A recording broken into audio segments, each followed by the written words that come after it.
Peace and blessings. This is Mr. Westbrooks, educator, astronumerologist, and co-host of Unread Book Review with Nick and Rue. Let me put y'all up on this new ebook series that's here to educate our people of all ages, especially the youth, about our collective power, both historically, presently, and beyond. Voices of the Diaspora, written by Knowledge Born Allah, is unique in that it takes the traditional e-reading experience and infuses it with audio recordings, revolutionary songs, and revolutionary music videos. Some of the topics include stories about Black entrepreneurs, stories about Black women who have shaped our world, and stories of Black innovators who've impacted the field of STEAM, plus much more. If you want to know more about this series and what it has to offer, check out our Unread episode featuring Knowledge Born Allah, who was also the founder and host of Do the Knowledge Radio. After the interview, go log on to dotheknowledgeradio.com so you can get your copy of Voices of the Diaspora so that you, your family, your community, and your world can be inspired by the stories of visionaries shaping our future and honoring our past. Thank you in advance for your support and continue striving to be the best version of yourself. Peace.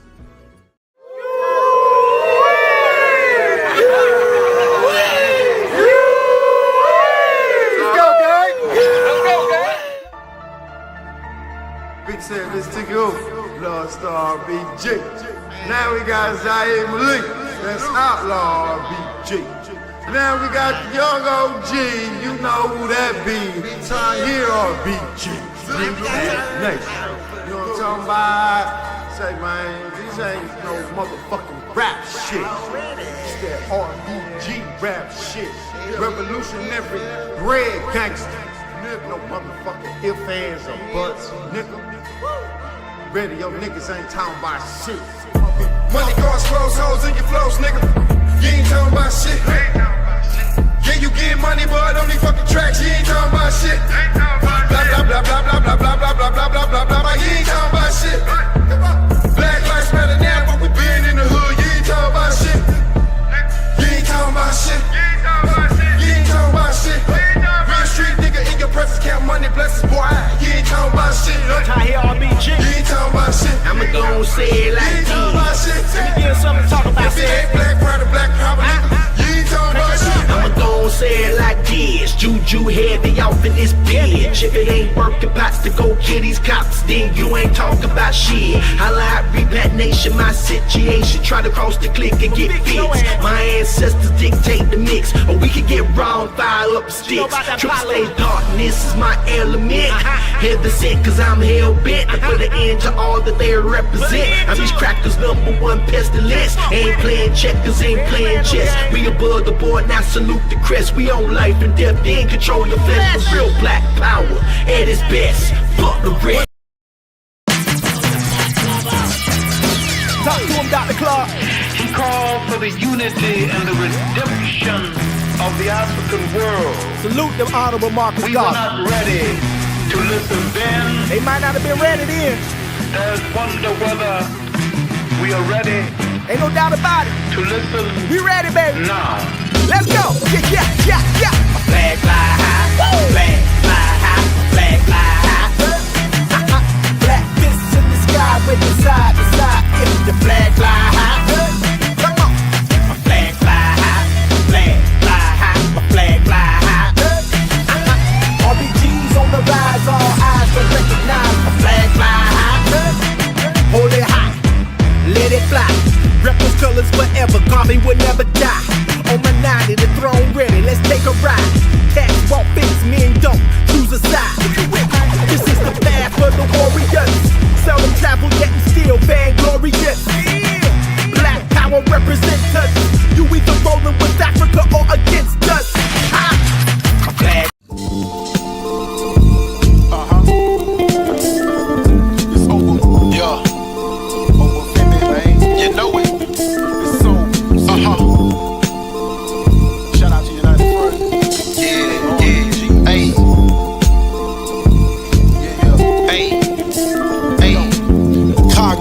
dissonance. Colonized indigenous minds, bodies, innocence. European participants, Jesus no deliverance. Rebellion with militants, culturally different. Rape, murder incidents, justice no equivalence. Lyrical abolitionists, ancestral reverence. Soul music to resonance. Mind sharp like elephants, melanin glow, elegance. Imperial pestilence, governmental negligence. Miracle black excellence, manipulate the elements. Formulate with eloquence, bars of social relevance. United Snakes decadence, African-centered preference. My people set the precedence, MCE the delegates. Go and check the references, get it out the sediment. Evaporate impediments, this that shit excrement. Our story indefinite, Sankofa by increments. Body temple instrument, tuned into the infinite. Over.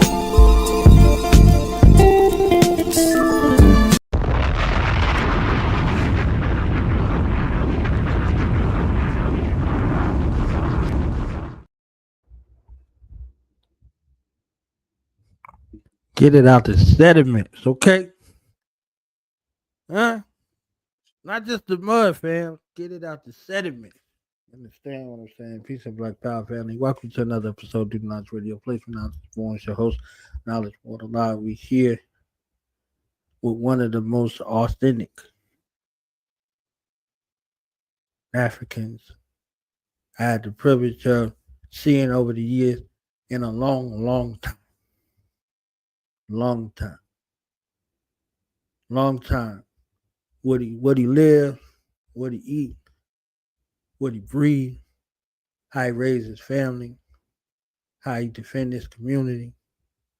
A standard bearer. Who the standard bearers think about when they being standard bearers out in their community. Who the line pushers think about when they out there pushing the line. A proper representation of what it means to be an African, to be a nationalist, to be a revolutionary, to be a brother, to be a father, to be a husband, to be a black man in the hells of North America. A true terror to all the isms and the ists that's out here plaguing our people all across the globe. One who stands as red for the blood, black for the people, and green for the land. RBG's own Obafemi MCE. Hey, yo, appreciate it, brother. I'm like, damn, man, you done rolled out the red carpet, brother. The RBG carpet. Yeah, okay. Man. Yeah, man. I appreciate it, brother. I appreciate it, man. Yeah, you know, we on a journey, man, and we've been on this journey for a minute, bro. So you know why I'm here, man. I know why you here. So let's get it. I want the story, man. I want to start it however you need to start, wherever you want to start, man. You understand what I'm saying? I told you before, man. I was a little young whippersnapper, young snot nose, man, in New Jersey, and you know I seen this show changed my life, man. Called Banging in Little Rock. You understand what I'm saying? Called Banging in Little Rock, man. It kind of sent a shockwave to.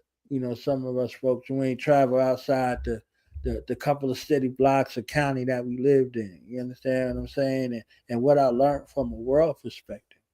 If you ain't traveled out of your city blocks, militaristically, only two things happen, they say. The psychiatrists and the sociologists say that if you hadn't been out of your city blocks, you either a terrorist or a freedom fighter. And as we know, one man's terrorist is another man's freedom fighter. True. So if we ain't hear about it, we wouldn't have known. You understand what I'm saying? So, kind of paint this picture of, your inception in regards to how you come to the planet, but then how you walk into this way of life that you've been living for most of your life. Man. You mentioned the Banging in Little Rock. So, you know, like I'm born and raised Pine Bluff, Arkansas. So for some folks, that's a 45-minute drive. For others, it's 30, but it's about 50 miles south of Little Rock. You know what I'm saying? But Little Rock is considered central Arkansas, and Pine Bluff is southeast Arkansas. So Pine Bluff is located in the Delta. You know what I'm saying? We're in the lowlands. We you know, so we kind of right off of the Arkansas River.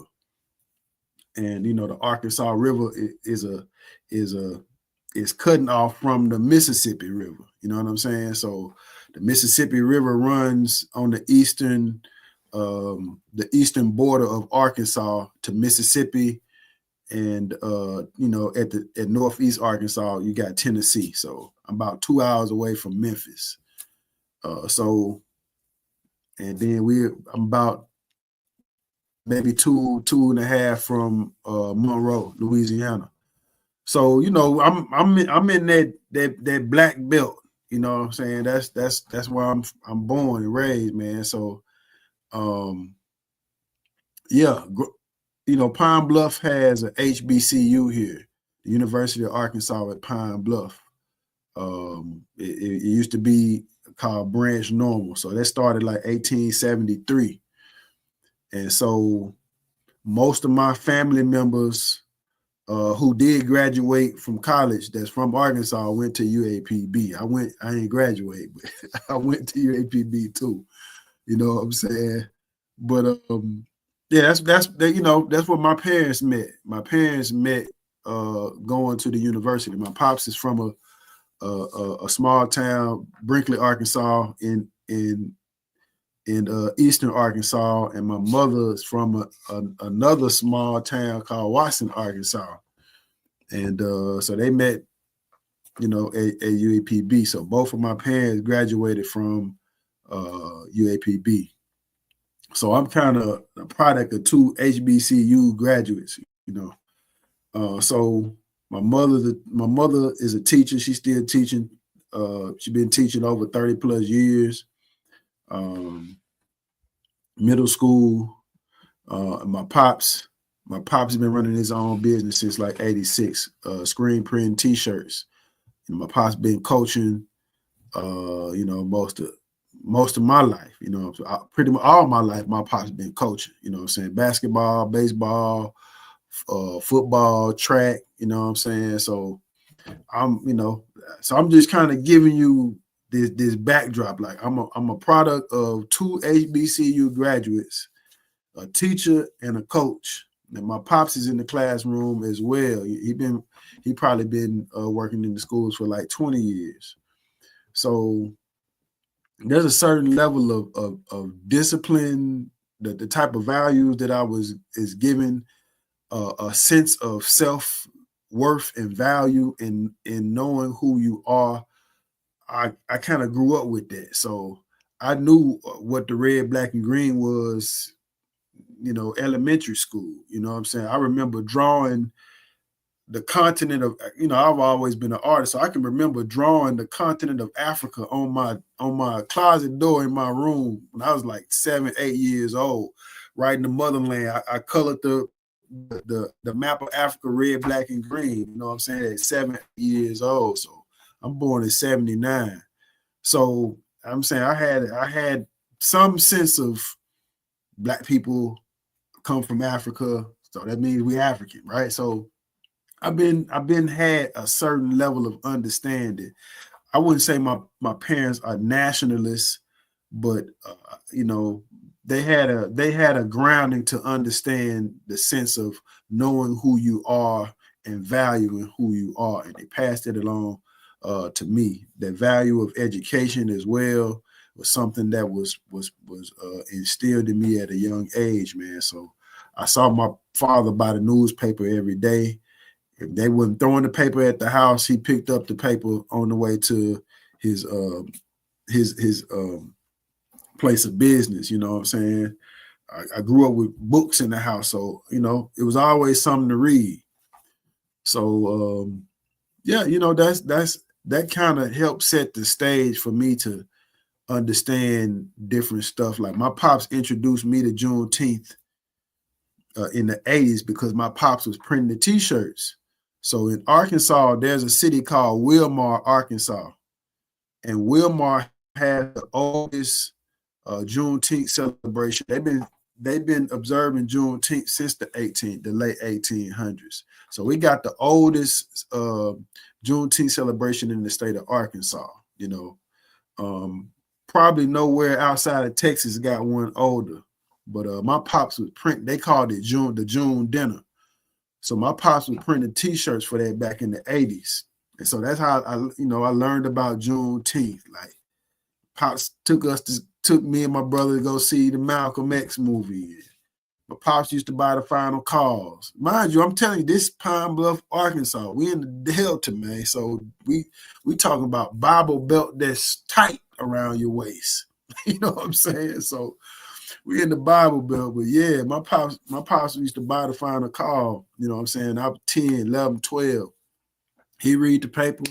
I pick it up and read it. After he done read, I'm like, why he keep buying these papers? So let me see what's in these papers. So, that helped to expose me to, an added sense of self, not from a Christian perspective, though. You understand what I'm saying? So, 11, 12, I'm, 5th grade, 6th grade, 7th grade, reading about this type of stuff, man. You know what I'm saying? Knowing who Elijah Muhammad is, and that, that type of stuff, man. So, some of those things, man, help to shape my foundation. I'm gonna stop right there, and I don't know if you want to add on or say something. But I'm gonna stop right there for a minute. I'm in class like everybody else. You understand what I'm saying? I'm glad that you set the stage with it, because most of us think that we learn these things externally, that you go outside of your home and you learn these things. You see what I'm saying? Like, very rarely do folks attribute their transformation or their commitment to our liberation struggle or our liberation redemption from home. You understand what I'm saying? They just figure, I watched the movie, you watched the movie. I read the book, you read the book. You understand what I'm saying? It's kind of commonality around that, but nuance. The consciousness that was in your home, you inherited from birth, and your purpose from your lineage.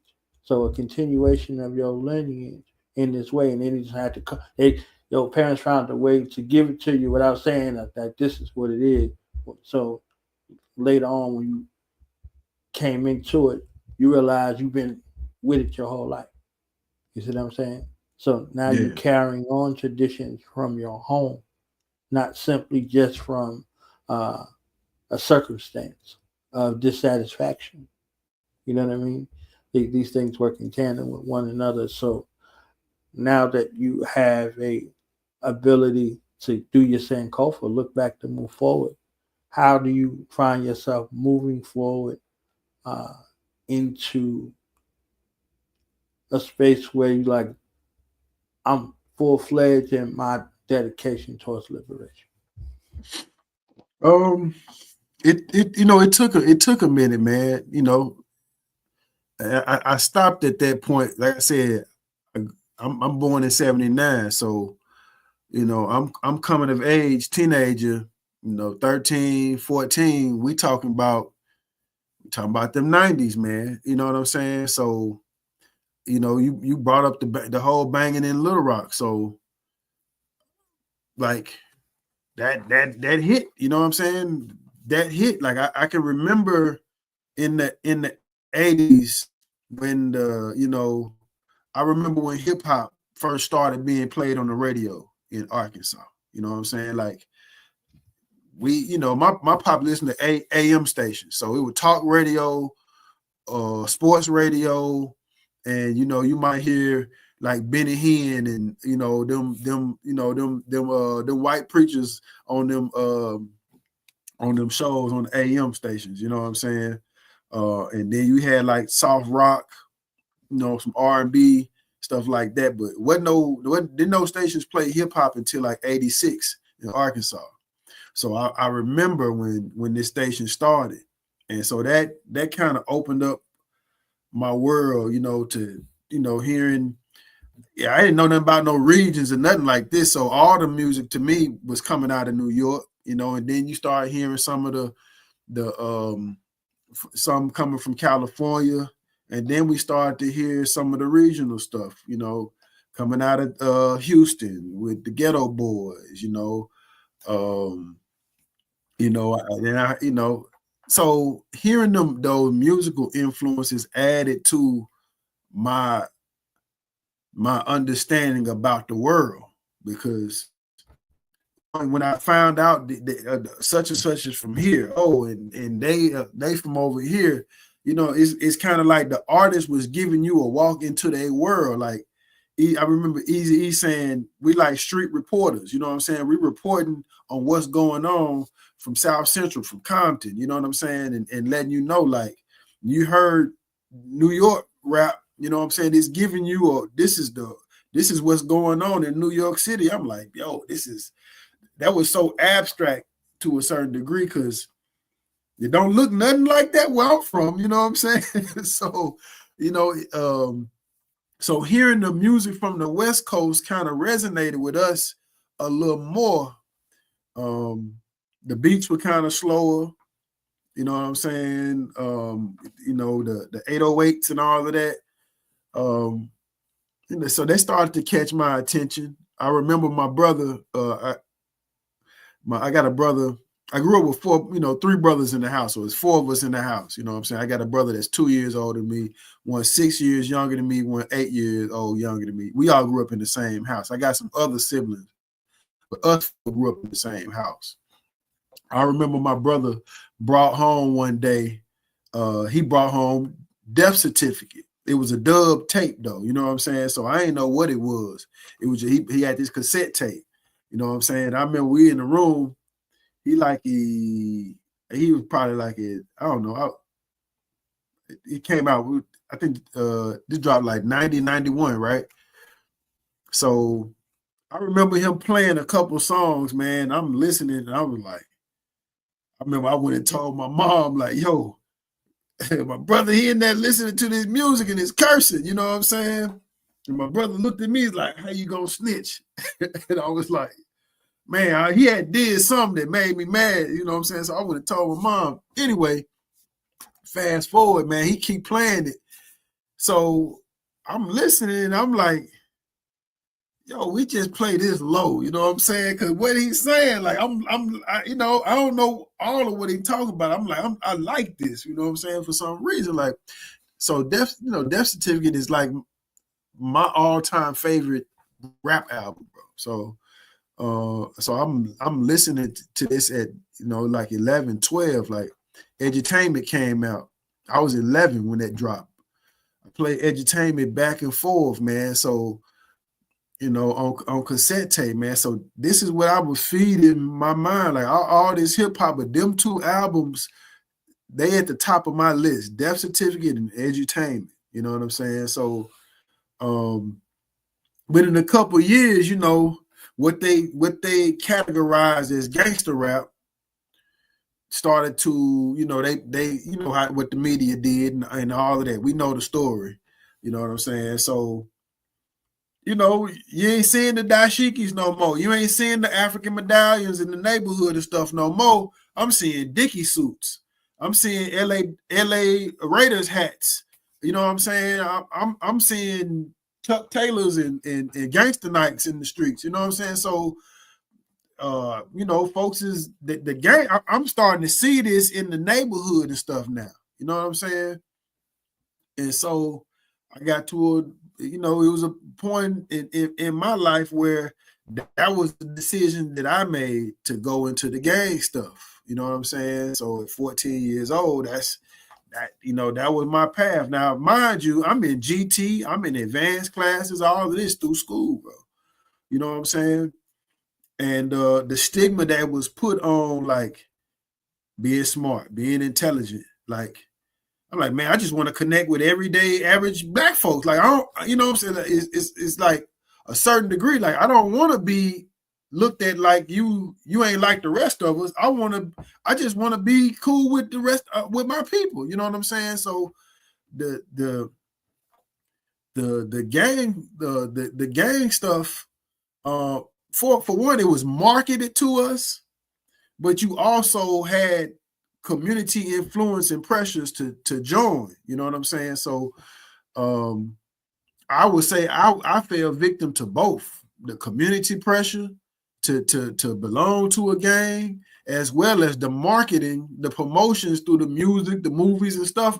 That stuff helped to captivate my mind. You know what I'm saying? So I know the power of media, because as smart as I was, I wasn't able to withstand, you know what I'm saying, the allure of how they made this look like. Oh man, you know, it's tough sometimes, but you know, look at all of this from being a part of that, man. And so that became my primary identifier for, you know, man, about 12, 13, 14 years, man. You know, I went to the military and all of that. So I graduated. I'm banging. I'm cripping. You know what I'm saying? That's what my mindset is. At the same time, though, my thought process is you don't have to be a criminal to be a gang member. This is my thought process as a teenager. You understand what I'm saying? I'm like, you can be intelligent and still be in a gang. Like, I'm outsmart these folks. You know what I'm saying? So I'm showing up to class. I'm G'd up from the feet up. And the teachers is looking like, you sure you in the right class? I'm like, yeah, they got my name on the list right there. You know, and they checking me for my appearance. So they're like, nah, you can't be in the right class. You. So I'm like, when folks say you dressed the part, right? Well, continue into the decision-making process. You know what I'm saying? You either gonna be out here faking the funk, or you finna get down. One of the two. You know what I'm saying? So as things start to happen and develop in this lifestyle, man, it's like I'm questioning my reality. Like, I done went to the military, came back home, and now I'm actually in the streets. Like, I ain't going to school. I'm in the streets. I didn't register for college, yada yada yada, but I'm in the streets now. You know what I'm saying? I got out in 99. We were talking behind stage. You was like, you know, this RBG thing when Let's Get Free, that was 99. Quick story. So I'm sitting, it's 99. I'm in Fort Sill, Oklahoma. I'm sitting in the chow hall. Lunch. I just got my tray. I sat down. I'm in full BDUs. You know what I'm saying? You know, your camouflage uniform. So I'm sitting in there. I sat down to eat, and the TV's in the chow hall. I look up at the TV, and I see the woman walking away. You know what I'm saying? That figure, and then it said, and now we have your attention. Yeah. I'm like, hold on, what's this? You know what I'm saying? I'm seeing the colors and stuff. I'm like, yo, what is this? They doing the martial arts and stuff. Bro, I looked down, and I looked up on the screen, and at one point in time it said the People's Army. And it hit me. Bro, I looked down at my uniform, and mine said U.S. Army. I said, man, I'm on the wrong team. Like, dang, I'm you know what I'm saying? I'm about to get out though. You know what I'm saying? Like, I got like maybe 2 months before I'm off active duty. That's stuck in my brain though. From seeing that video, I'm like, People's Army. This 99, right? I get out, come home, October 99. You know, I get into school, but like I said, I hit the streets, so I'm in the streets. But I'm questioning my reality. You know, so I'm trying to function as an adult. I'm 20 years old, you know, got me a little crib, whatever, you know, but you know, this when I start doing music. This when I get into music. You know, I started writing rhymes, 97 basic training. I'm writing rhymes, but I'm just looking, I'm like, man, I'm seeing folks in my apartment complex get kicked out. Cats I know I went to school with going to jail, going to prison. Folks I know getting gunned down, you know what I'm saying? Can't find jobs and stuff. I'm like, man, why is all of this stuff happening to people who look like me? Like, why we got all these negative statistics? Because I saw my dad's example of buying a newspaper every day, that's what I started doing. So I'm buying a newspaper. I'm reading the news. I'm like, man, what's going on? Like, I'm trying to understand my world as an adult now.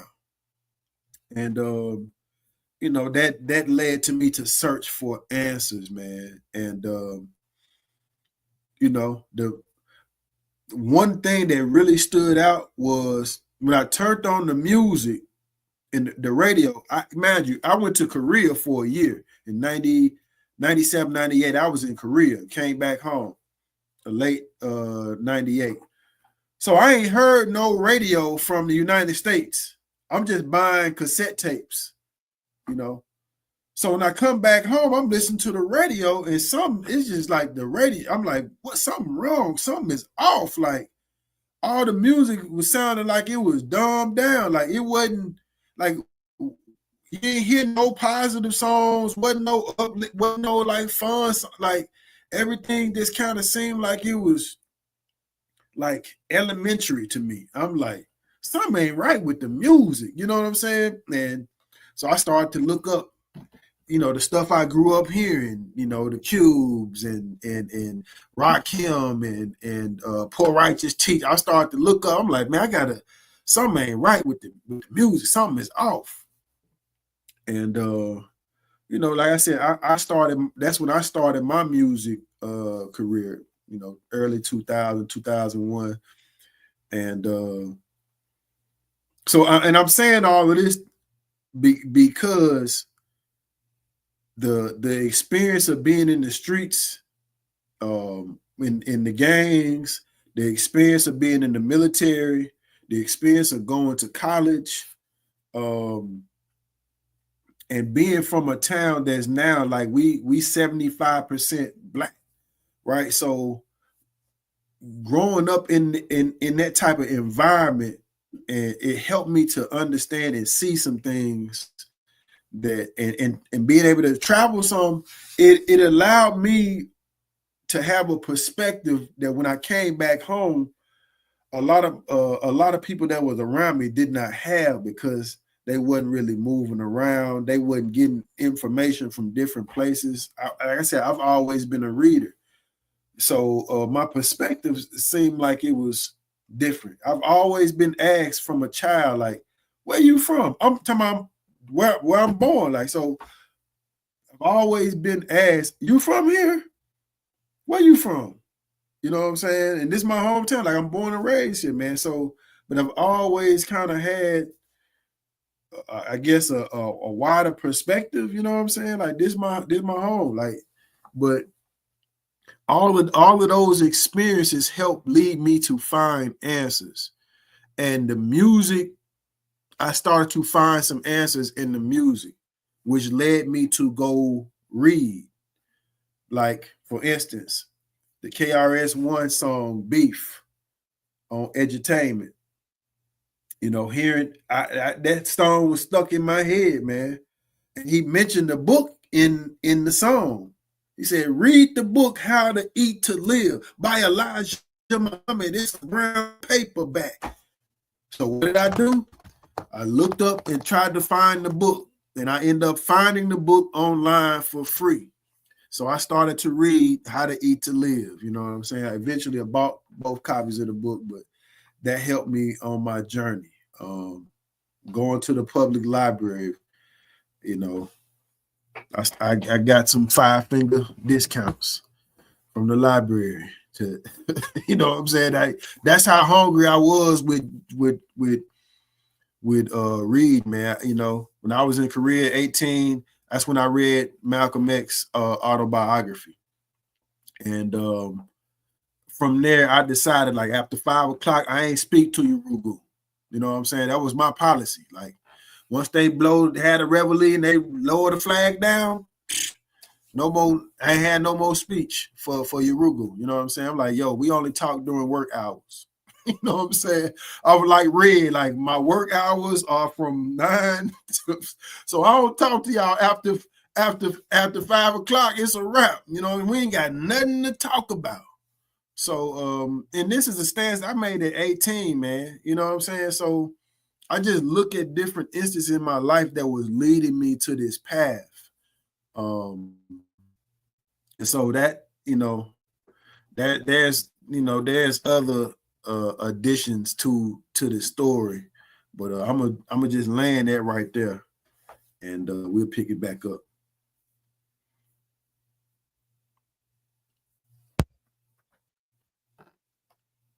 From Korea to Fort Sill. Yeah. Out there in Lawton somewhere. Near Lawton. Yeah. Yep. With the Hoovers out there, man. You know what I'm saying? Met some brothers. Yeah. Hoover criminals. They were still cripping then, though. Yeah. Man. I got a whole lot to say about that, but I get with you. When I get with you, we can compare notes. Yeah.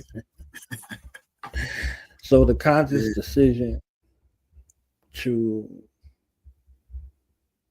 put everything together that you learn, everything that you learn in life, everything you learn in the street, everything you learn through the education system, all of these things in your formative years that form and shape what sort of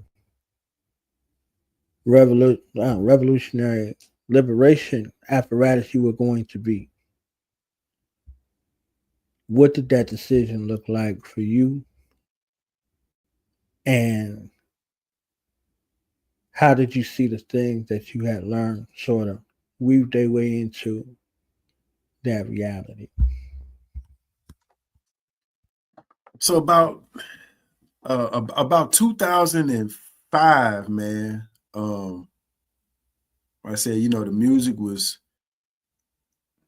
I made a lot of beats. I used to produce a lot. You know what I'm saying? So I was studying like DJ Premier, Knife Wonder, Mad Lib, MF Doom, like.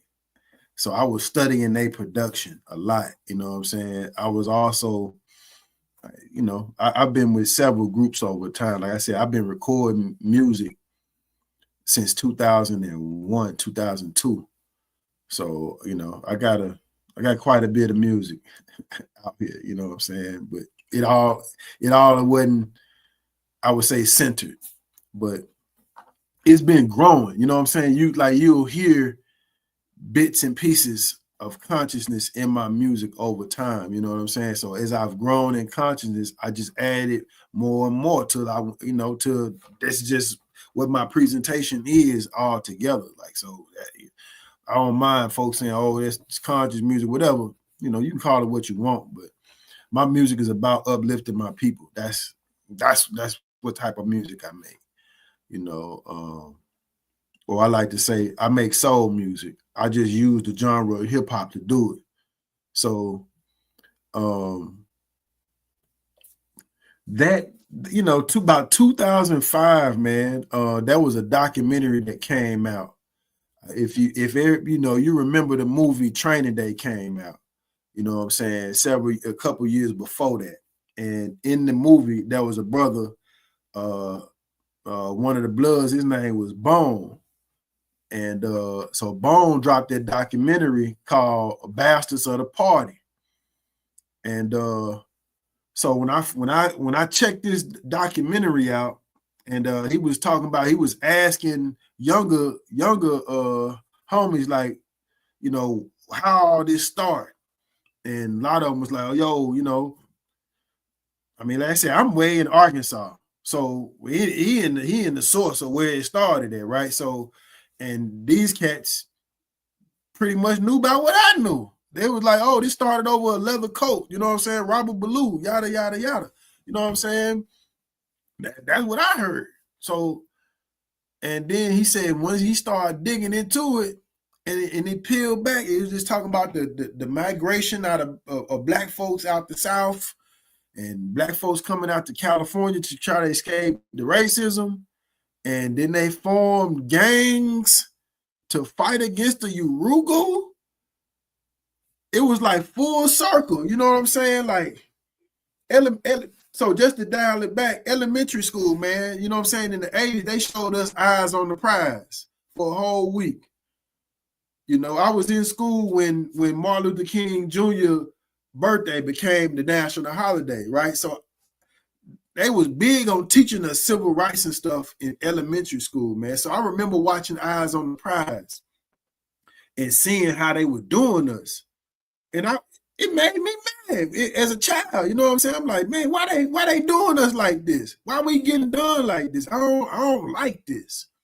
You know, but growing up here in Pine Bluff, Arkansas, it was more white people here then. So like I saw Klan paraphernalia. Like I can remember being at school and in the Klan, there was handouts, you know what I'm saying, with the Klan. I remember walking to the park with my little brothers at the time, and you know, I could have been about maybe 10. And I remember some older white dude that was like, "Oh, you niggas get out of the park," you know what I'm saying? We the Klan, yada yada yada. You know, I had my baby brother, so you know, we left the park. I'm like, you know, these cats was older, so I'm like, man, I got my little baby brothers. I'm like, yo, so we left the park. They passed by, you know, white man house, and white man come out, niggas get off my lawn with his gun and all, you know what I'm saying? So I mean, the white boys used to throw firecrackers at us, you know, when we were out trick-or-treating, you know what I'm saying, as kids, man. Like, so these things, like, this was a reality to me. You know what I'm saying? This wasn't like, oh, this was just back in the day. Like, you know, that was stuff that I was experiencing and saw growing up here. And, you know, I had an uncle, you know, he's an ancestor now. He was the first one I heard say the word peckerwood. I remember him. He never referred to Urugu as white boy. He always called them peckerwoods. You know what I'm saying? He peckerwoods, right? So, and I'm saying that to say, I didn't know why he was calling them that term, but I found out later how this term applied to their people and all of this type of stuff, right? I know I'm going around the bush to get to the point, but yeah, this documentary, Bastards of the Party, put things in perspective that helped me understand why we formed these gangs in the first place, and it was to solidify us, to protect and defend our people, our community, against white violence. You understand what I'm saying? So when I found that out, and, you know, hearing the whole community revolution in progress, and all of that, and I'm just like, oh, so this was about protecting and helping black people. This is what we're supposed to be about. And so, you know, the documentary really shook it up for me. You know what I'm saying? So now, like I said, I'm 2005. I'm 26 years old, man. I've been repping this since I was 14. That was my primary identifier. You know what I'm saying? So when folks saw me in the street, like, that's what it was. You know, that's, you know what I'm saying? That's how I presented myself. That's what folks knew me as, man.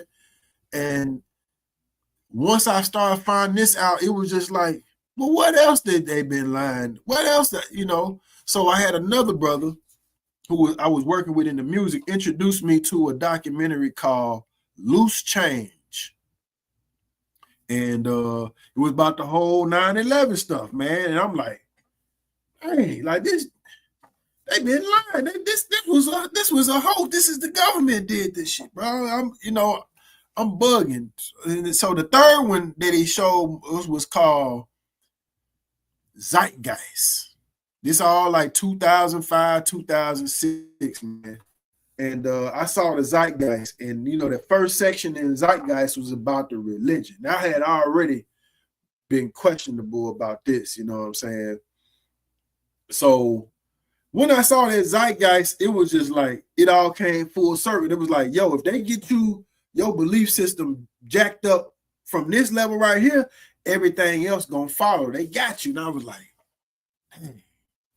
I just start analyzing. I just start looking around, man. My community, my neighborhood, my family.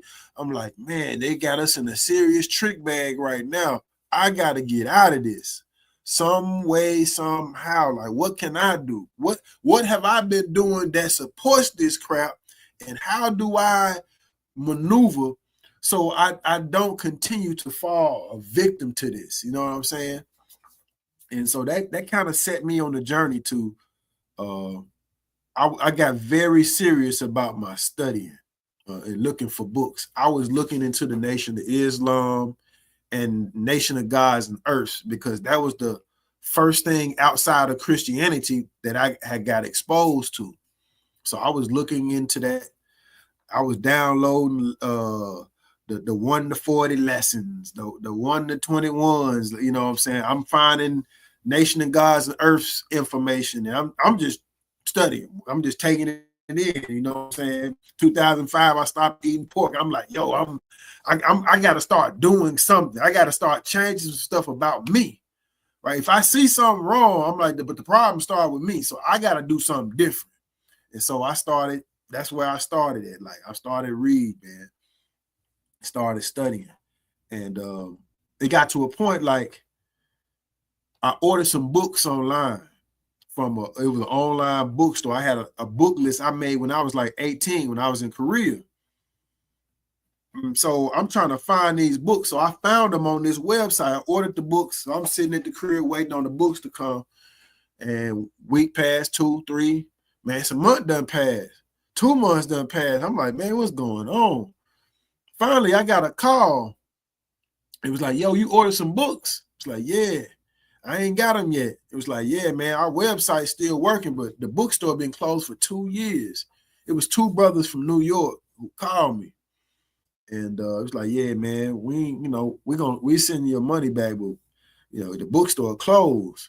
So we just chopping it up. It was like, yo, you're gonna have to start the Gods down in Arkansas. I'm like, man, I don't know nobody who doing none of this around here. Like, that's non-existent. And I don't want to be the one. Like, I just wanted these books, brother. You know what I'm saying? That's where I'm at the time, man. Like, I just want these books. Like, I ain't trying to do all that right now. I'm just trying to get this information. I was dealing with a sister at the time. She was like, it's an African bookstore in Pine Bluff. I said, you bullshit. You gotta be lying. Like, this my hometown. She ain't even from Pine Bluff. You know what I'm saying? She was going to the APB. She tells me, she's like, yo, it's an African bookstore in Pine Bluff. I'm like, show me. Man, we ride by. She was like, that's it right there. I looked at the place, and I didn't pass this place hundreds, if not thousands of times, bro. I remember seeing the flag hanging out outside the building, the red, black, and green. But I didn't know it was a bookstore. You know what I'm saying? I remember seeing the flag. I didn't know it was a bookstore, and I guess it just wasn't time for me to lock in on it. But once she told me that's what it was, I remember telling Sid, you know what I'm saying, of MCE, I'm like, yo, bro, this is African bookstore, bro. We got to go hit it. So we rolled one day to the bookstore, and he bought African Holistic Health. I ain't had no money, so I couldn't buy nothing. But the elder gave me some handouts and stuff. He gave me a couple DVDs. And, I'm flipping through African Holistic Health. I'm like, yo, I got to give me a copy of this joint. I ain't going to be able to borrow this one from you, but I need my own copy, man. And from there, those handouts the elder gave me led me to joining the African Centered Study Group, Ipeti Sut. So I joined the African Centered Study Group back in 2007. So that kind of really started to center what I was studying and the path that I was going, because I got it's not just sporadic. I'm just finding what I can find. No, I got a course of study. We got curriculum basically. I got required reading, required videos. I gotta have discussions. There's stuff I have to do. I gotta change my name. I gotta start growing food. So these are things that, because I joined this study group, I had to take some direct action on. You know what I'm saying? And becoming a member of Ipeti Soot helped to lay that foundation that I've, helped expand on my own and been able to share that with other brothers and sisters in the community, man. So yeah, that's kind of how I got to, I would say, Pan-Africanism, Black nationalism, centeredness. Like I said, I joined the study group back in 2007. I'm still a member today. But the study group actually started back in the 90s. I was in, like I said, junior high school when it started. I didn't know nothing about none of that. But yeah, I became a member in 2007.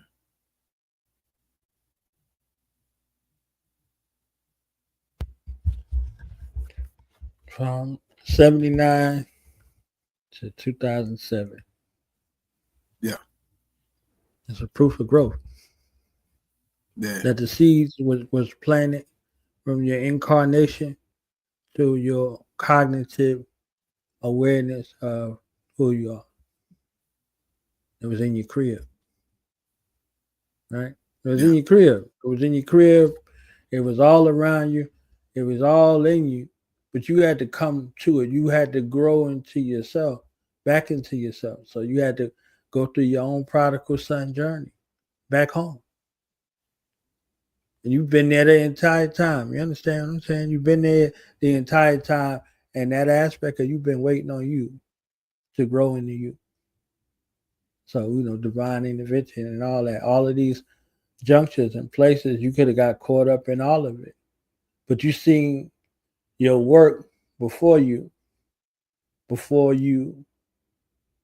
got your hands dirty. Remember one of those joints you said they scared, they too pretty to get their hands dirty, right? You understand what I'm saying? Like you was in it.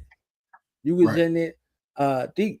You see what I'm saying? So your land that you was destined to free, you had to walk it and see the bumps, and you see this underdeveloped earth.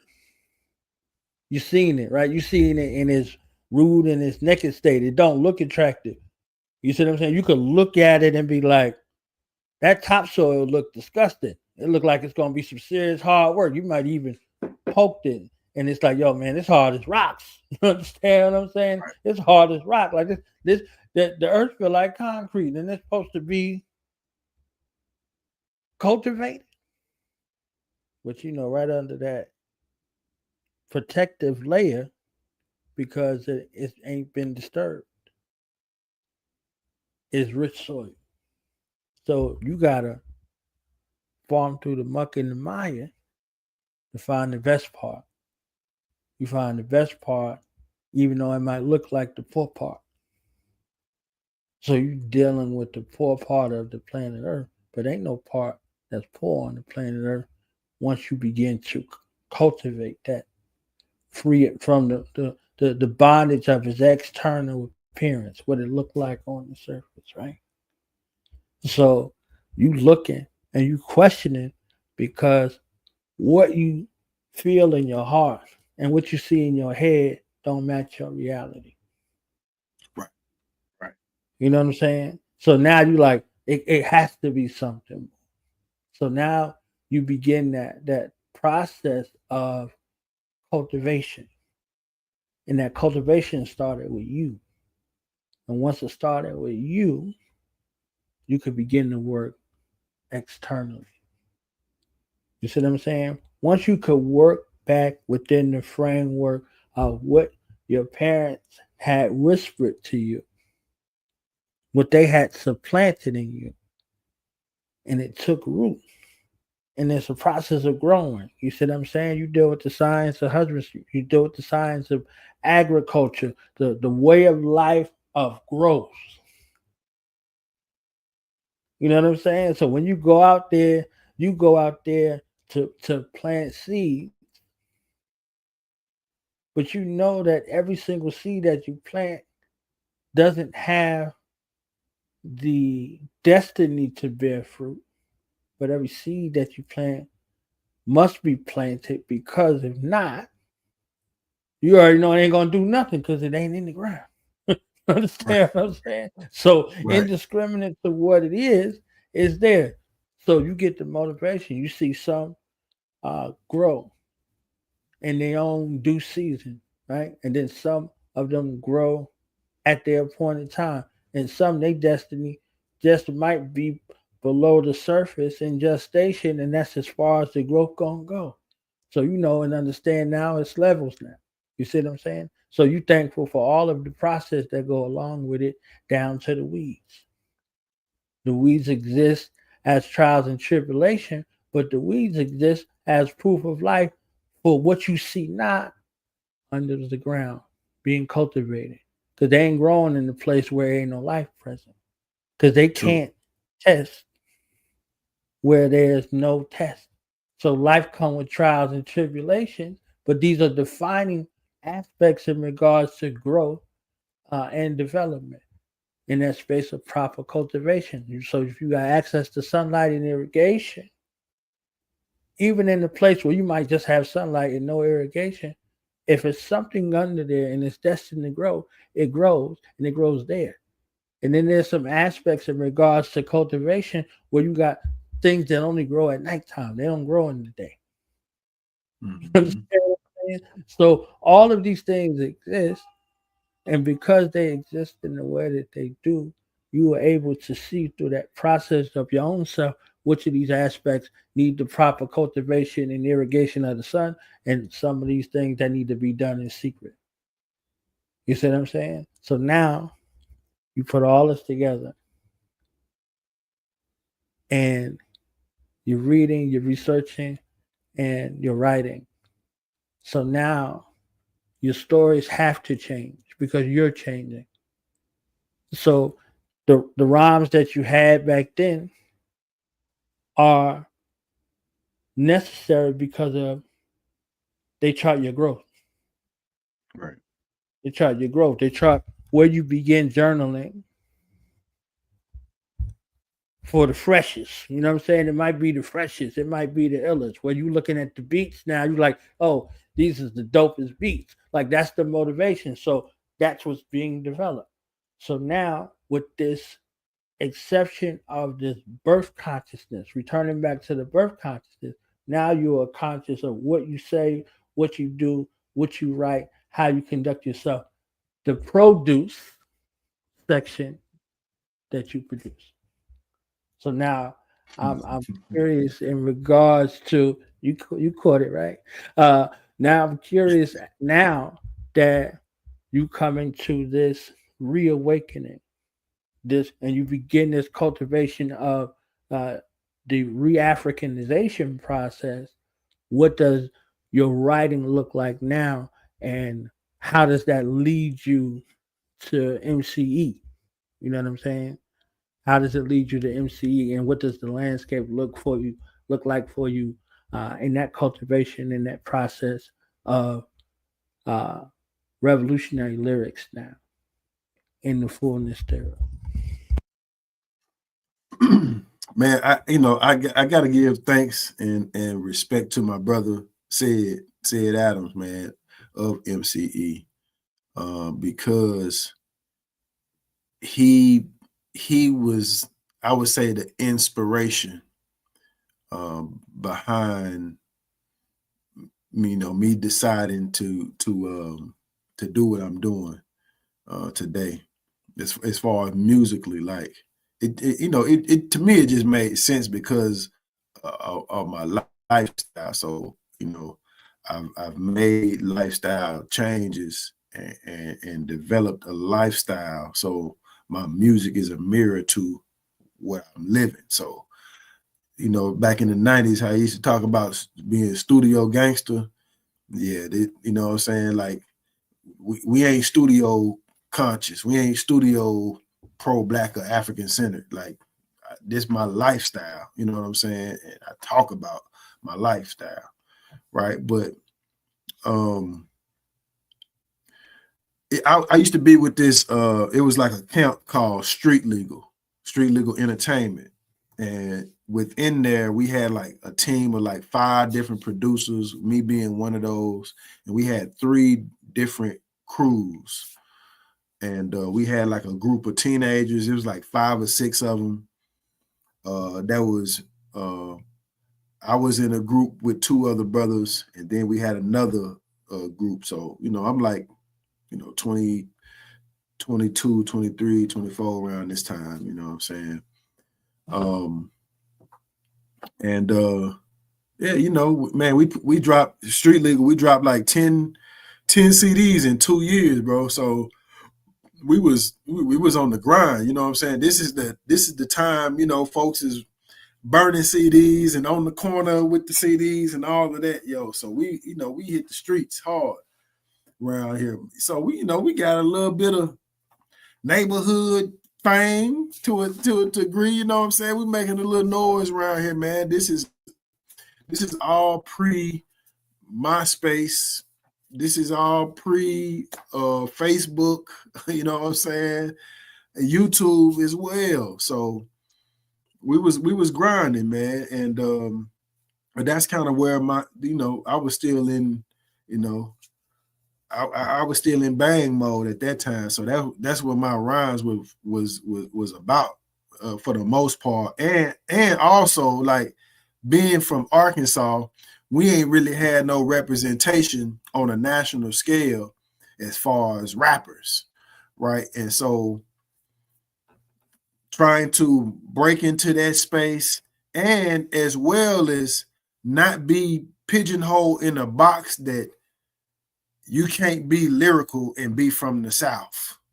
You know what I'm saying? Like, you can't have complexity in your rhyme schemes, or it gotta sound like, you got the, and there ain't to no disrespect to the, we got some legends in the South from Texas all the way to Florida. You know what I'm saying? Georgia, from Memphis.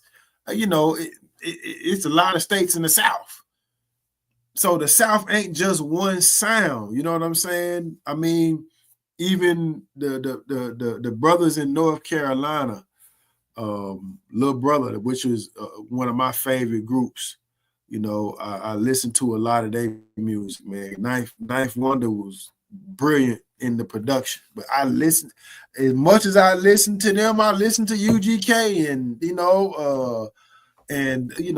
Ghetto Boys, 8 Ball and MJG, you know what I'm saying? 666 Mafia, I listened to all the, 2 Live Crew, Poison Clan, man, like, I listened to all the music from the South, so I'm a Southerner, like, born and bred, but I didn't feel like,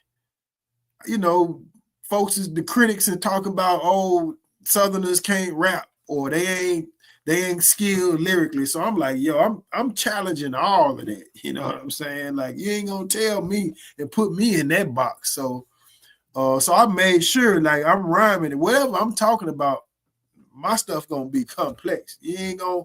I used to read the dictionary for fun. You know what I'm saying? So I already know I got some vocabulary, right? So I can make it as dumbed down as you want, or I can make it as intellectual and heavy on the bars as you want it. So that's kind of where I was. And Sayed came to our studio one time. He was looking for a place to record, and the guy who was over the studio wasn't trying to deal with no outside folks. But that's like the first time I kind of knew of Sayed. I didn't know him at all. But I told you I used to produce. And I used to work at Walmart. Sayed working at Walmart, you know what I'm saying? Walmart is a big employer here.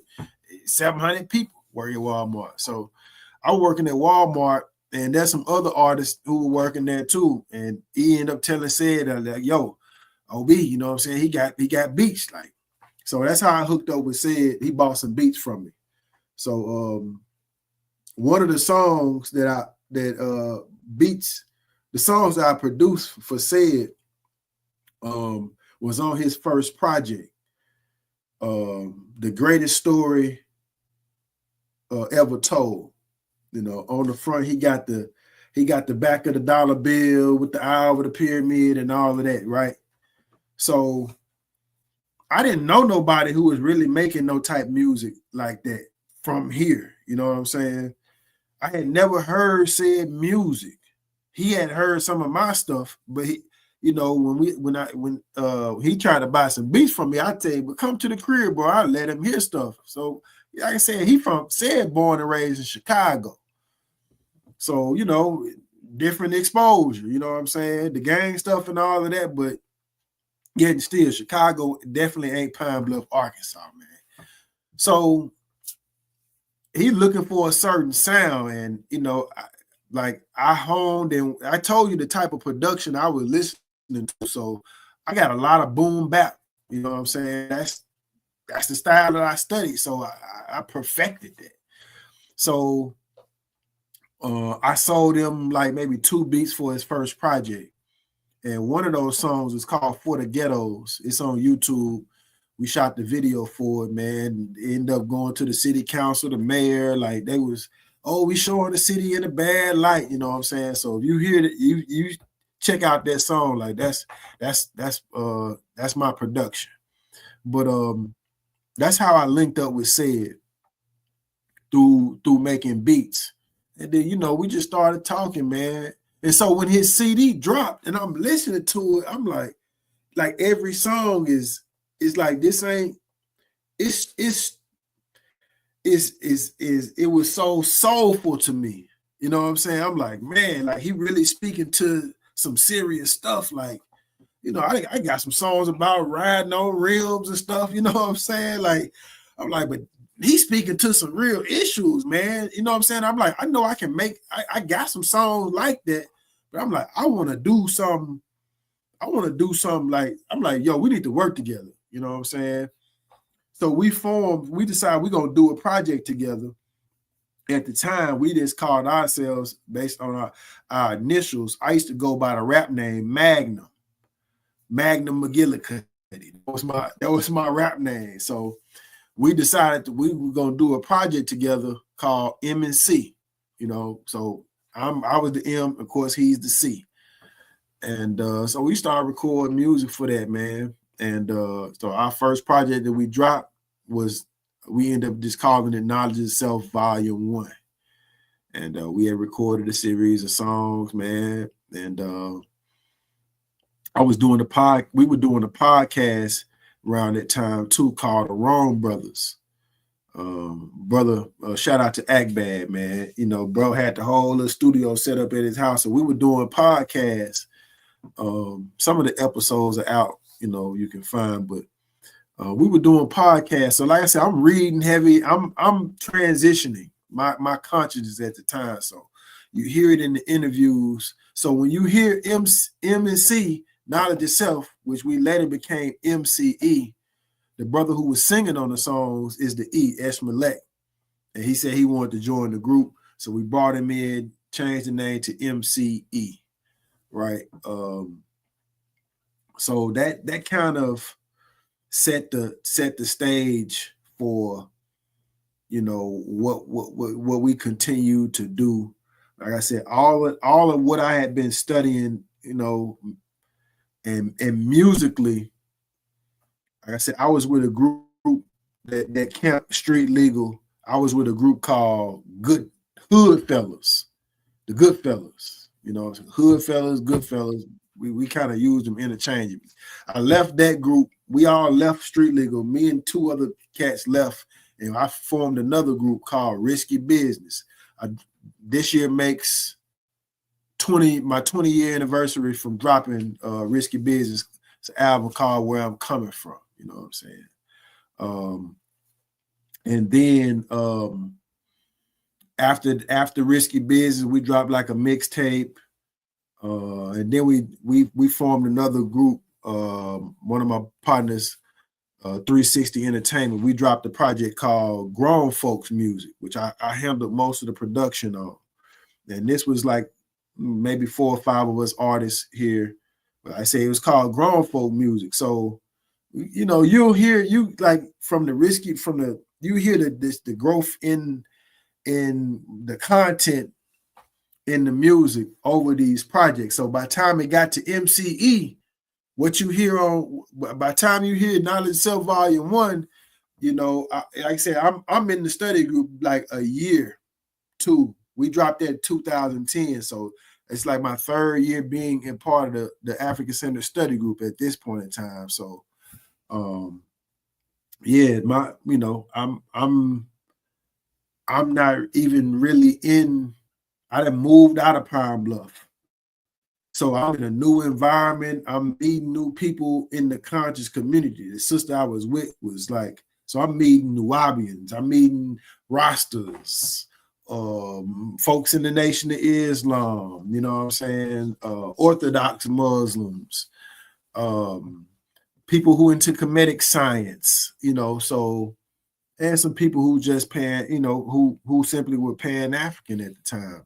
So I'm meeting, you know, different people who have different schools of thought and just studying and building with them about, you know, how they believe, what their thought process is, man. So all of that kind of culminated and went into the making the Knowledge of Self Volume 1.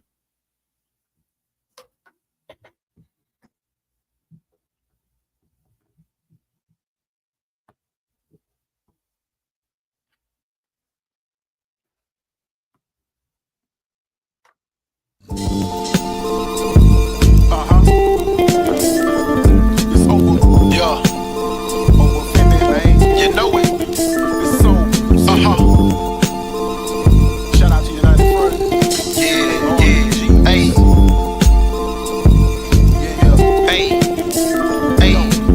Cognitive dissonance, colonized indigenous minds, bodies, innocence, European participants, Jesus no deliverance, rebellion with militants, culturally different, rape, murder incidents, justice no equivalence, lyrical abolitionists, ancestral reverence, soul music to resonance, mind sharp like elephants, melanin glow, elegance, imperial pestilence, governmental negligence, miracle black excellence, manipulate the elements, formulate with eloquence, bars of social relevance, United Snakes decadence, African-centered preference, my people set the precedence, MCE the delegates, go and check the references, get it out the sediment, evaporate impediments, this that shit excrement, our story indefinite, Sankofa by increments, body temple instrument, tuned into the infinite, over.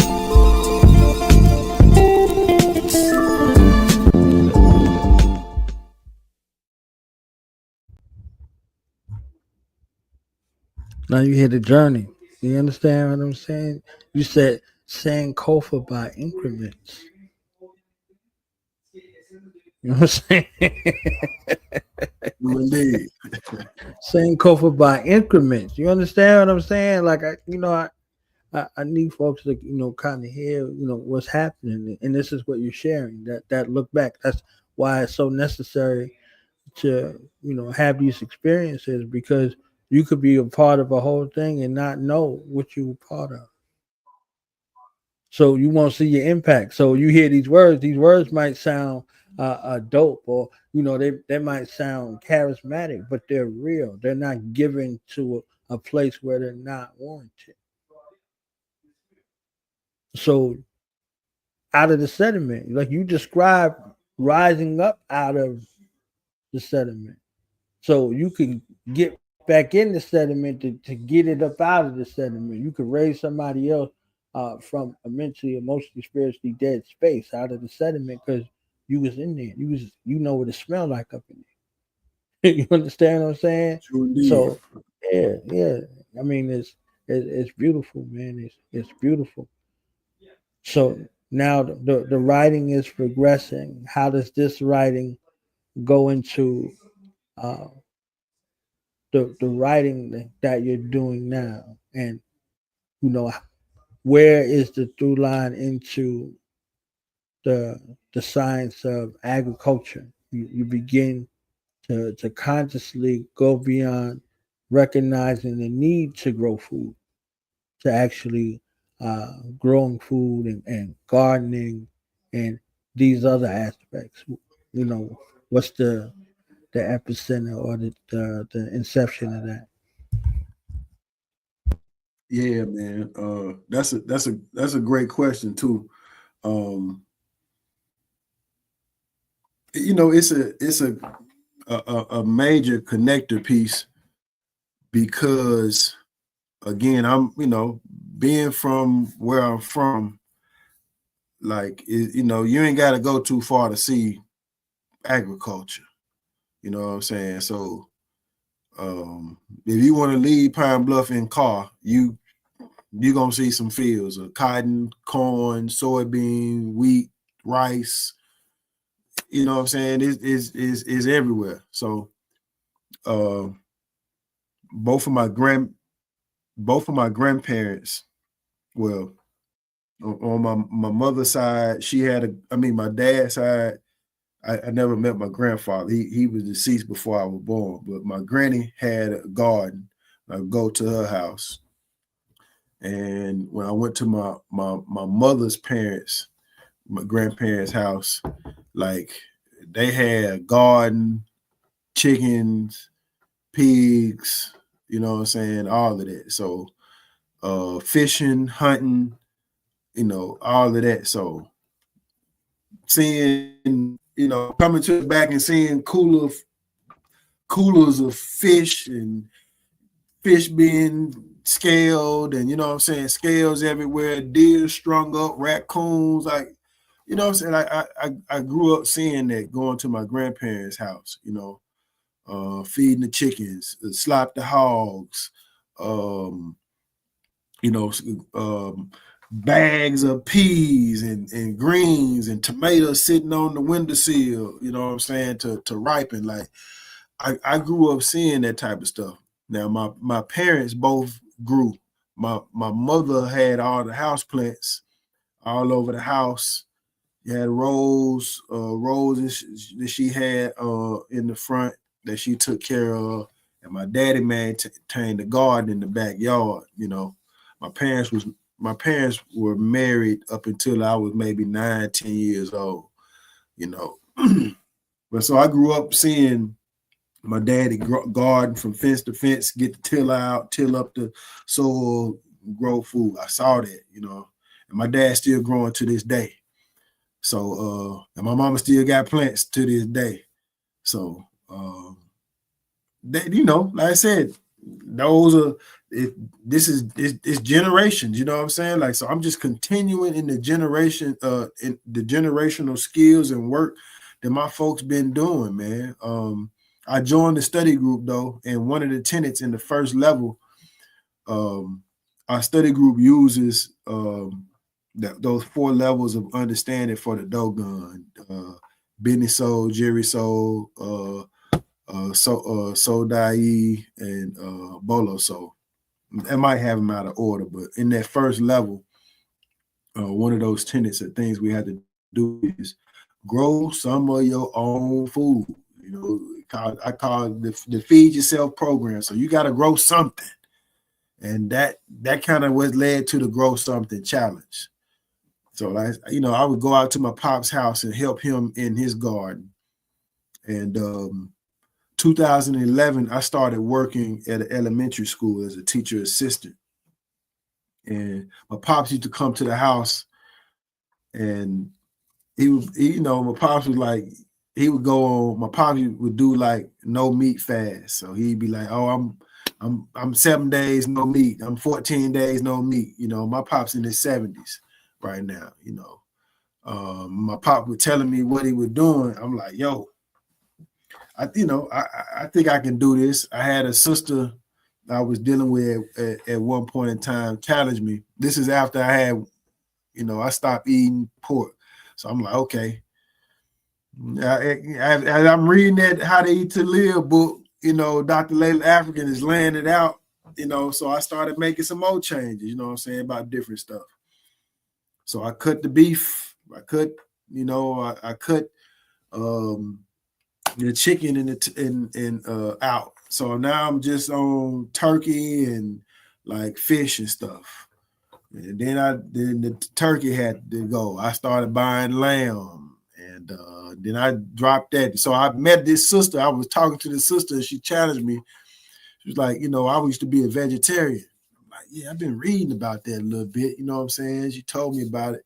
So I bet you can't go for a week. I said, bet, you know what I'm saying? So the bet is on. So it's kind of how what led me to that. But in the study group, one of the tenets again is you got to grow something for yourself. You got to grow some of your own food, either all of it, a portion of it, something. You just grow something.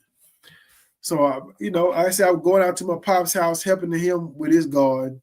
And he came to the house. He's like, I told my dad, I was like, I'm thinking about doing something here at the house. He said, what you waiting for? He said, I'll bring the tiller over. We gonna get it. He brought the tiller over. I tilled up about 3 6-foot little rows. Went to the store and bought me some plants that were already grown. So I think I bought collard greens, some tomatoes, bell pepper plants. And I planted those. You know, I was on it there, you know, watering and, you know, checking for the little pests and stuff like that, man. And when I got that first produce out of that, you know, it was like the bug bit me. It was like, yo, next year I'm doubling in size. You know what I'm saying? So that was 2011, man. So I've been raising a garden in my own yard every year since 2011. And we started forming Arkansas RBGs around 2014. And here in Pine Bluff, what we centered our work around was, agriculture, health and wellness, emergency preparedness, health and wellness, fitness, and agriculture. That's the gist of the work that we were involved in, our interests. And we started doing community cleanups. So we just walking through the neighborhood, doing what we do, cleaning up, and just seeing all of these empty lots in the community. Like, man, we got to do something. Like, I then went to these lectures and listened to folks talk about how we need to grow our own food. But I had started growing like fence to fence, like my pops, and I was sharing stuff online, but I wasn't finna invite everybody to my house. So I'm like, yo, we need to start like a community garden, so people will have access. Like, I just can't. I started in 2014 doing the wake up call movie nights. So I'm showing documentaries, movies that gonna make you think and stuff like that. And I was doing my own PowerPoint presentations too. So I'm talking about health, wellness, all of this type of stuff. But I said, you know what? Talking about it ain't gonna be enough. I got to show people how you do it. When I can produce this tomato, they can see the fruits of this labor, then they'll get it. You know what I'm saying? And so 2017, that's when we broke ground, GSC Community Gardens, man. And yeah, man, this is our 8th consecutive year. We had 3 lots. We reduced it to 2 for right now. We had some haters that wanted us to get off the land, so we shut one of the lots down. It's kind of consolidated, but yeah, we ain't stopped growing, man. So that's kind of changing my own personal eating habits and my eating lifestyle. I don't like to use the word diet. My eating lifestyle, my personal choices, education. The more I learned, the more I was like, and it's empowerment. Like, it's empowering to be able to walk outside your door and get food and bring it in the house and, or eat it outside, if you got to. But I mean, it's empowering to have some control over what goes into your body that you had a hand in producing. So I know how much I water my plant. I know what soil this came out of. I know what the farmer did because I am he. You know what I'm saying? So I know the practice of what I'm doing with my produce. So that's empowering within itself, man, and having that ability to share that with my children because it was shared from my parents and my grandparents. So I'm just trying to pass along that legacy to my seeds, you know, the same way it was passed to me.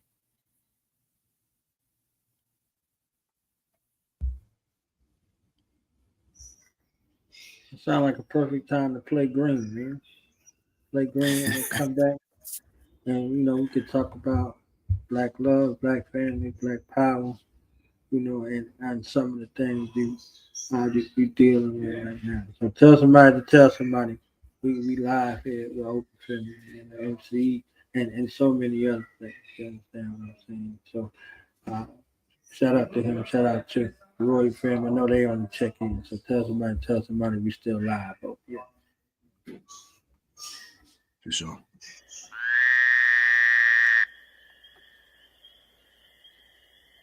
I was most interested in brotherhood within his own race. Because if Negroes are created in God's image and Negroes are black, then God must, in some sense, be black.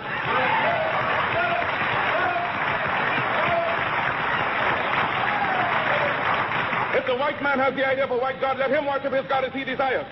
We have found a new ideal. Because whilst our God has no color, and yet it is human to see everything through one's own spectacles. And since the white people have seen their God through their white spectacles, we have only now started to see our God through our own spectacles.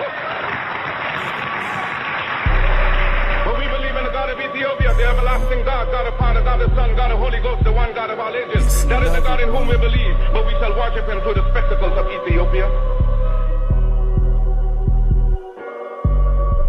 Machete blade swinging, old goon to the pathway. Man, do your part and we'll meet each other halfway. Make a name for yourself. Lesson learned from me, Padre. RBG training daily, all part of the cadre.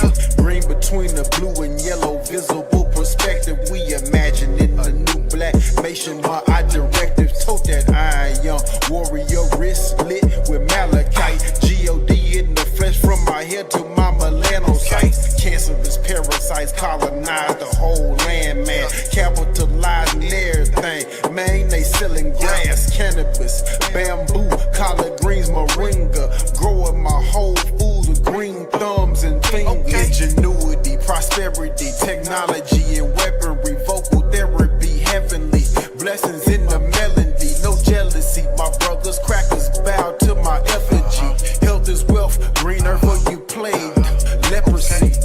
Free the land, we was country band. If you a man, take a stand, better plot and plan. Well, I'm a man, there's a man, protect and defend. Willing to die, better kill to the very end. Free the land, we was country band. If you a man, take a stand, better plot and plan.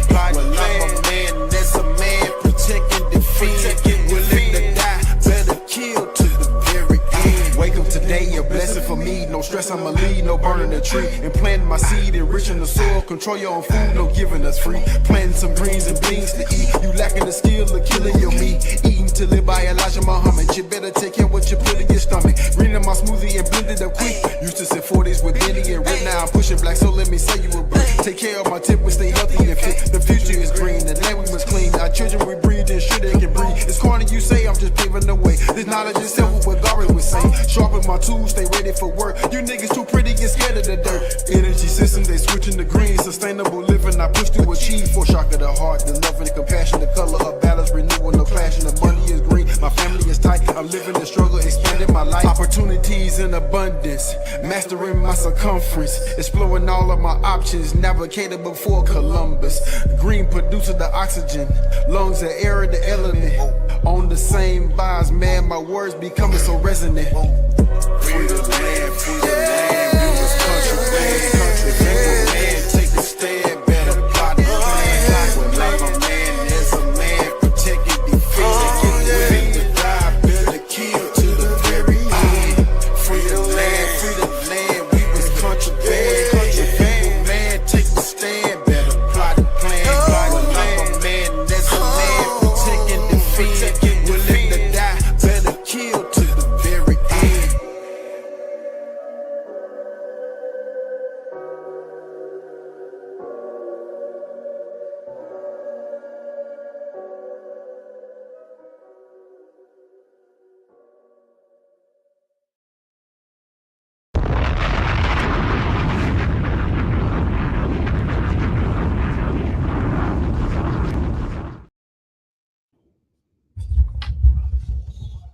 Okay. Free the land. Free the land, free the land. Let me go through one of these comments over here. You understand? So when I put this comment up here, you know, you could talk to us a little bit about Oh man, I ain't even process. seen the chat, man. Good. You ain't need to. You understand what I'm saying? That ain't your business right here. You understand? It ain't your business. Ain't your business. Tell us about the song, man, about the concept. What album is it on? You know what I'm saying? And how dope was it putting the visual up there today? Man, Green was a song featured on an EP we did called RBG, the EP by MCE, man. I think we dropped that in 2021. Something that I thought was fundamental for us to do versus making one particular song about red, black, and green. Like we saw that done, and so we wanted to expound on the concepts of each particular color for in the red, black, and green as a project. And you know, MCE, the trifactor, you know, RBG. So each one of us chose you know, one of the colors. Said did red, E did black, and I did the green, which was fitting because, you know, I spearheaded the founding of the Grow Something Challenge, which led to GSC Community Gardens. And so yeah, that's kind of the foundation of us doing the song, man. And I just really tried to capture what the essence of that color green in the flag means, you know what I'm saying, from an exo and esoteric level. So, you know, I kind of start off, you know, with talk about Ogun, like machete blade swinging, Ogun clearing the pathway. Like that's, you know, we ain't talking about like some floating around. We just talking about that type of spirit or energy that, you know, if Elegba or Eshu is the messenger and opens the pathway, Ogun comes through and clears it, anything that's in the way, out the way.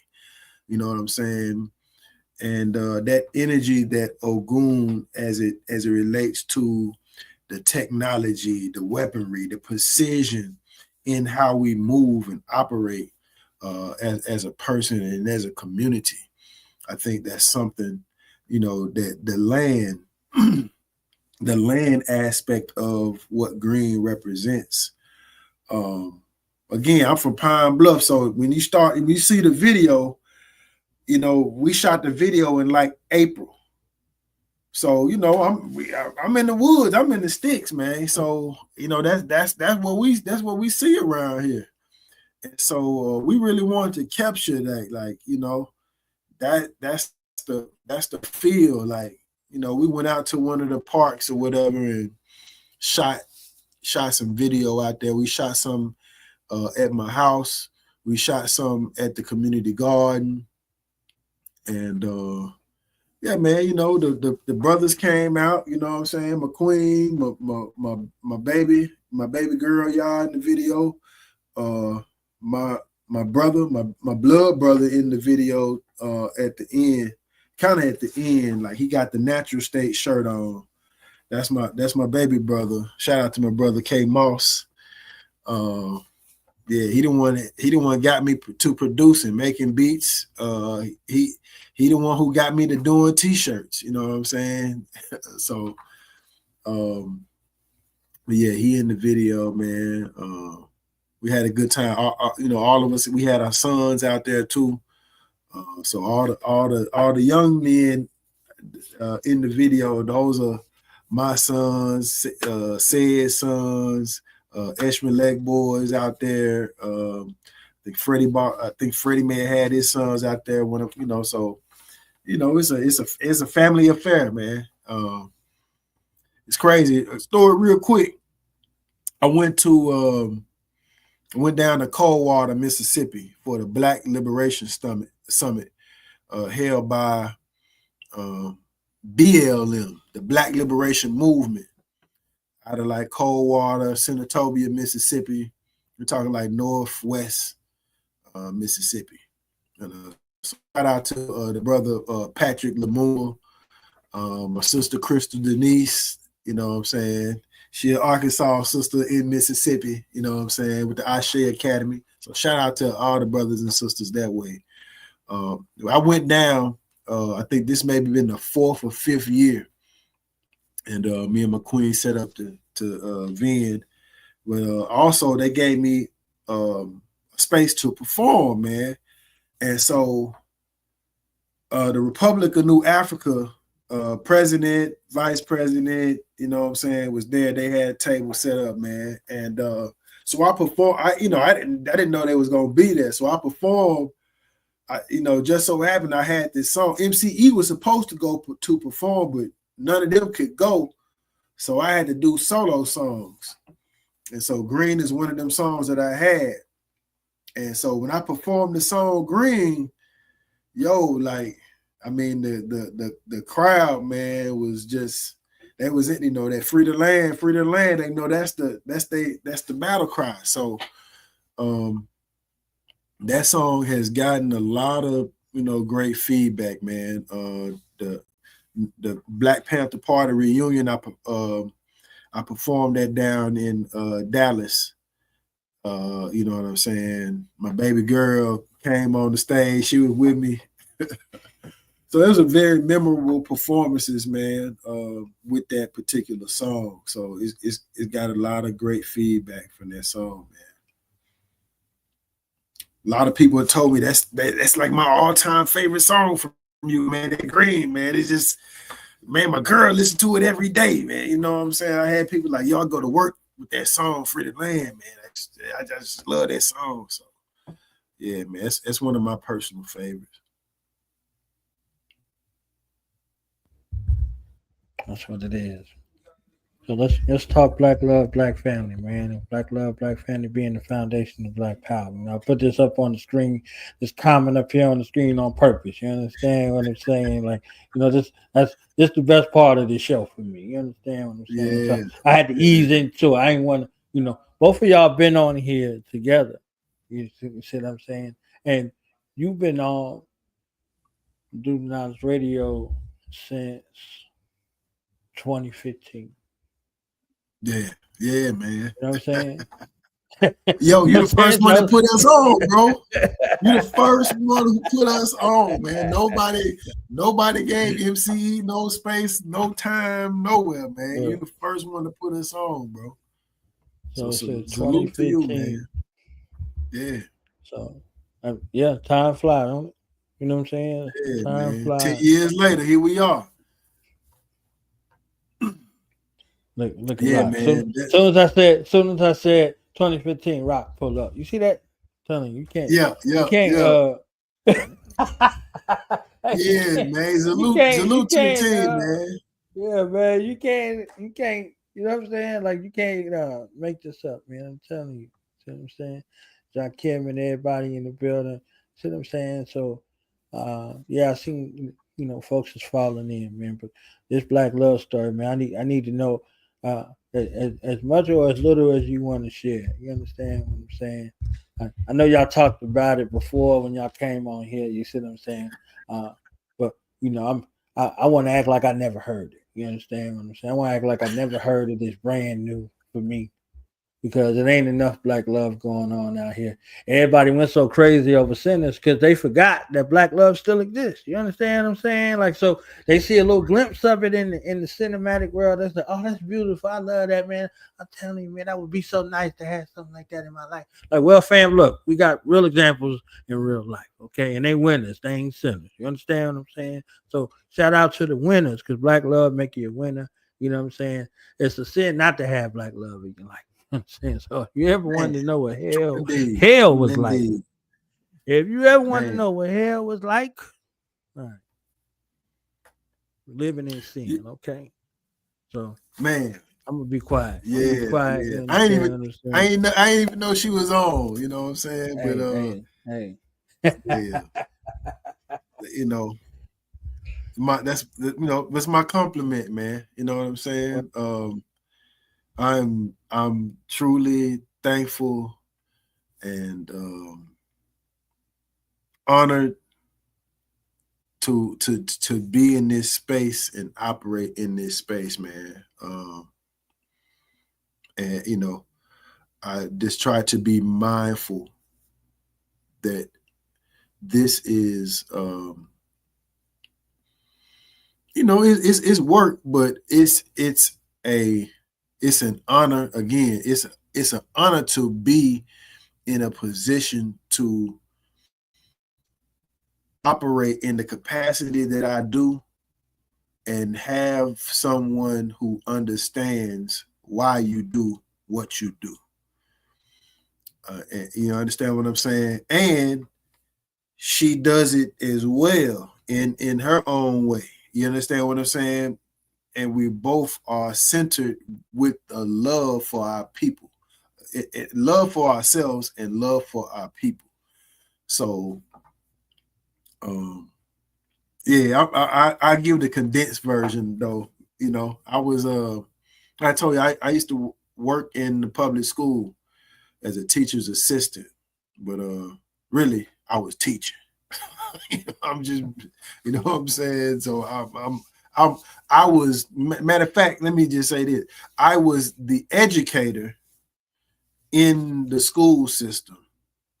And my job was a teacher's assistant, a paraprofessional, a paraeducator, right? So I had been at this particular school for like 5 years. So I'm going on my 6th year. And you know, I'm elementary school, you're operating in a space to whereas most of the staff there is women, right? So I'm operating in a space where it is primarily nothing but women there already. So, but you know, I'm just going to work and I'm doing my job. That's it, man. And so the 6th year,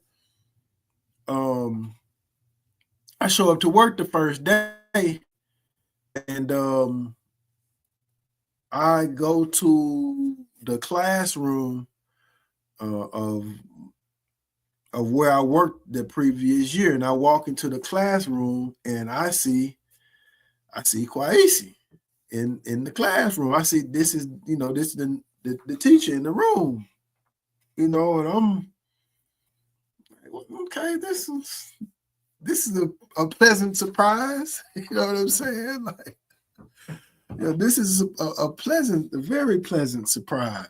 You know, so walked in like, look at God, won't she do it? Okay, the Lord is my man. shepherd. You know what I'm saying? The Lord is my So, shepherd. Okay.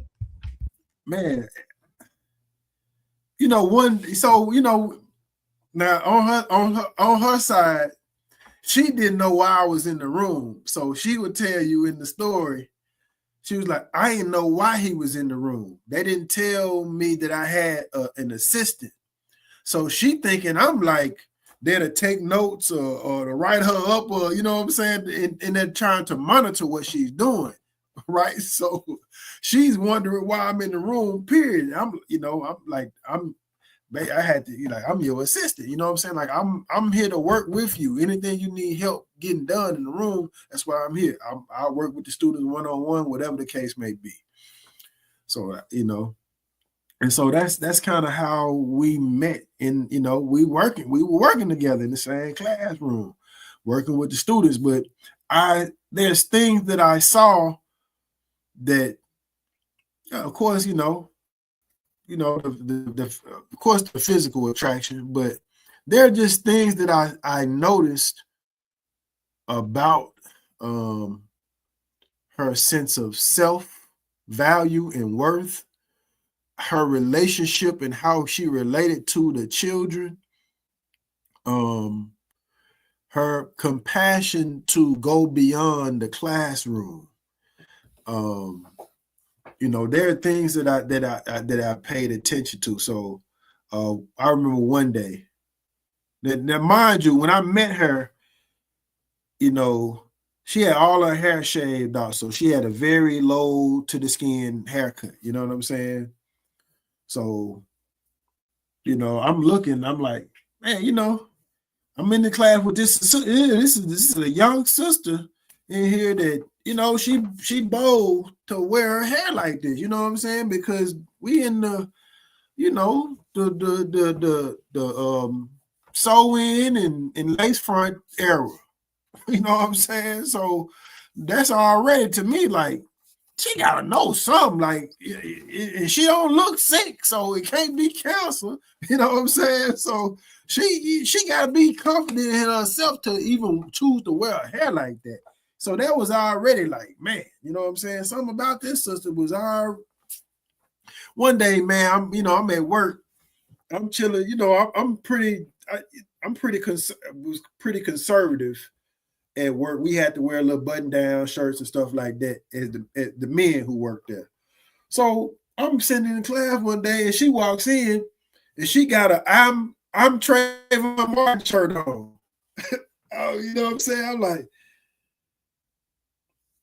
wow, you know, like she cares something about the people. I've been working at this school. I ain't never seen nobody. They don't even talk about no stuff like this. And she comes to work as a teacher with this shirt on. You know what I'm saying?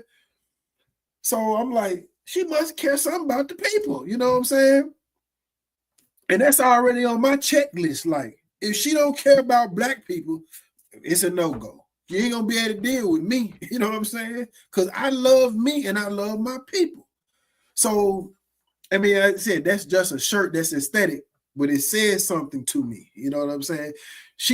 I didn't see her in the grocery store with this on. She wore this to work with black children. You understand what I'm saying? So the potential to them asking questions or whatever, or she just explaining what, you know what I'm saying, is there. So, you know, that caught my attention, man. That same year, David Banner came to speak at UAPB at the university. You know what I'm saying? So we hadn't talked about it or nothing, right? So I'm like, yo, you know, I found out Banner was coming. I'm like, yo, I'm going to see David Banner. You know, David Banner, he be talking a little talk. You know what I'm saying? I'm like, okay, he worth my attention. I go see him. And I look up and I seen her there. You know what I'm saying? We in the gym, like at the university. So it's big, but I saw her there. I'm like, hey, you know, she happened to be in this same spot. I'm like, again, I'm thinking consciousness, like well headed. You know what I'm saying? I'm noticing stuff like she ain't just with a whole lot of superficial stuff. She care about her people. She taking care of herself. Yada yada yada. You know what I'm saying? And yeah, man. So you know, that just led to our, you know, just having further conversations. And you know, yeah, man. That's just kind of how we met in that space. We operating in a space to where we are focusing on our children, and you know, 99% of the children that we working with were black. So we were having these conversations about education, about health, you know what I'm saying, spirituality, what's going on, you know, it was protest, you know, this is like 2016. So, you know, the protest and all of this stuff was going on. So there's just a lot of conversation that we had, man. And yeah, we were just like, yo, I think this is a time, you know, I think we are in a space to where a lot of our interests and focus and character aligned, you know,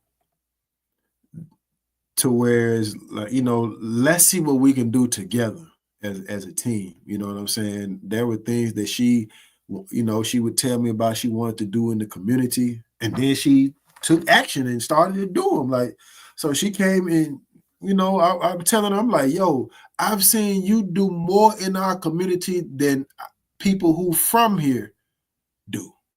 You know what I'm saying? I've heard people talk. I said, you done came here and did within a year or two more than people I know who ain't even from here.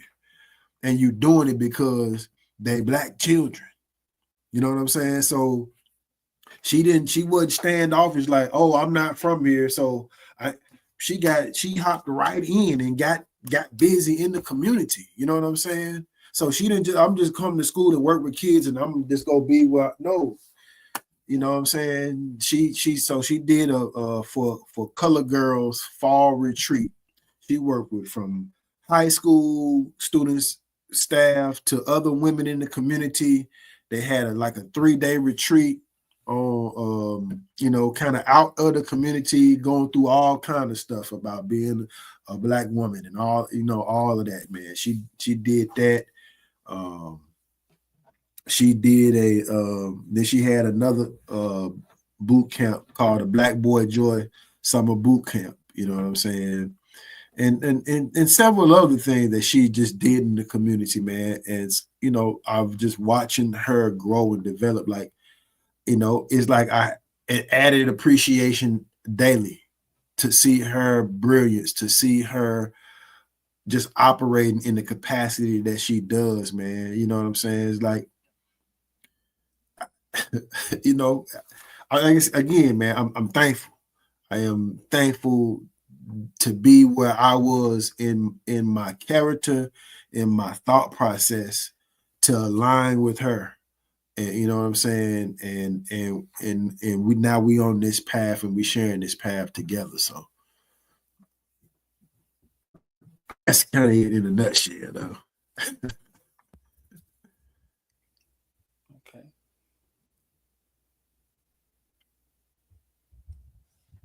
And y'all just had another addition to that Warrior Tribe family, okay? Right? Yeah, man. Yeah. Okay. Man. All right. You know what I'm saying? All praises due. All right.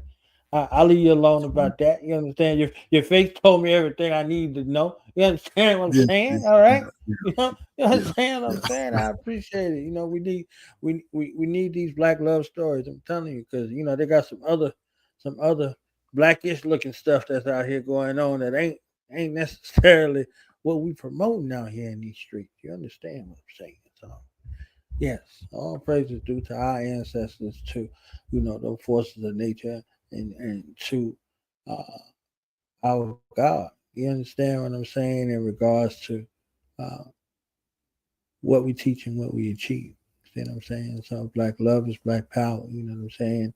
Black family is black power. You know, black nation is black power. So it's all in tandem, and I love it. You understand what I'm saying? I love it, and this is why this place was built. And this is why this is a black only place. You understand what I'm saying? Because I don't even need nobody else's infestation over here. I don't. True. I don't need it. You see what I'm saying? I know everybody, so it ain't like I could. It's for a lack of whatever. But I'm here for us. I'm here for the fufu. I ain't even here for fufu because you know they can sell that. You understand what I'm saying? Nobody in line trying to get a hold of the fufu. You understand what I'm saying? So for us. You see what I'm saying? So that's what it is. So this will always be a place that's exclusive. You see what I'm saying? The only if it's the only place in the world, I don't care. Whatever. You understand? We gotta have it, man. We gotta have them spaces, man. That's what it is. So we got a few minutes left. So let's take this last few minutes to talk about that gumbo since everybody showed up. They showed up for the soul food. So tell us about, you know, Team RBG and that gumbo and the projects that y'all working on, and you know what that collaboration consists of that you can share. Because I know it's some things you can't talk about and ain't none of they business. If you know, you know. If you don't know, you won't know. Okay. So yeah. Yeah, man. Let's talk about Team RBG. Team RBG, man. Team RBG is a collective of of RBGs, of Pan-Africans, of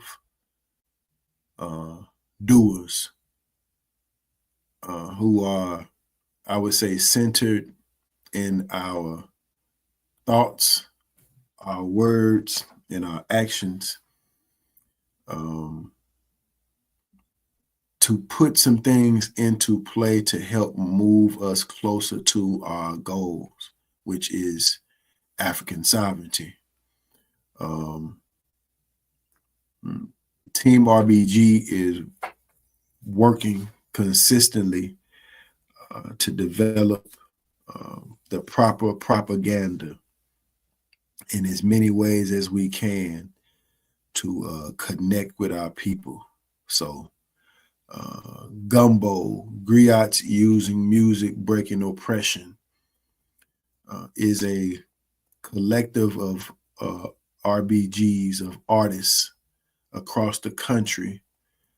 We put together a project, Gumbo, the RBG Gumbo mixtape, which featured over 20 artists with a total of 30 songs divided into 3 mixes: the red tape, the red mix, the black mix, and the green mix. So you got a combination of these different flavors that makes up gumbo. You know what I'm saying? You got to start with that roux. That roux is the base. Well, not the roux. You can make your roux, but the 3 sisters. You know what I'm saying? Your onions, your bell pepper, and the celery, and then you got that roux.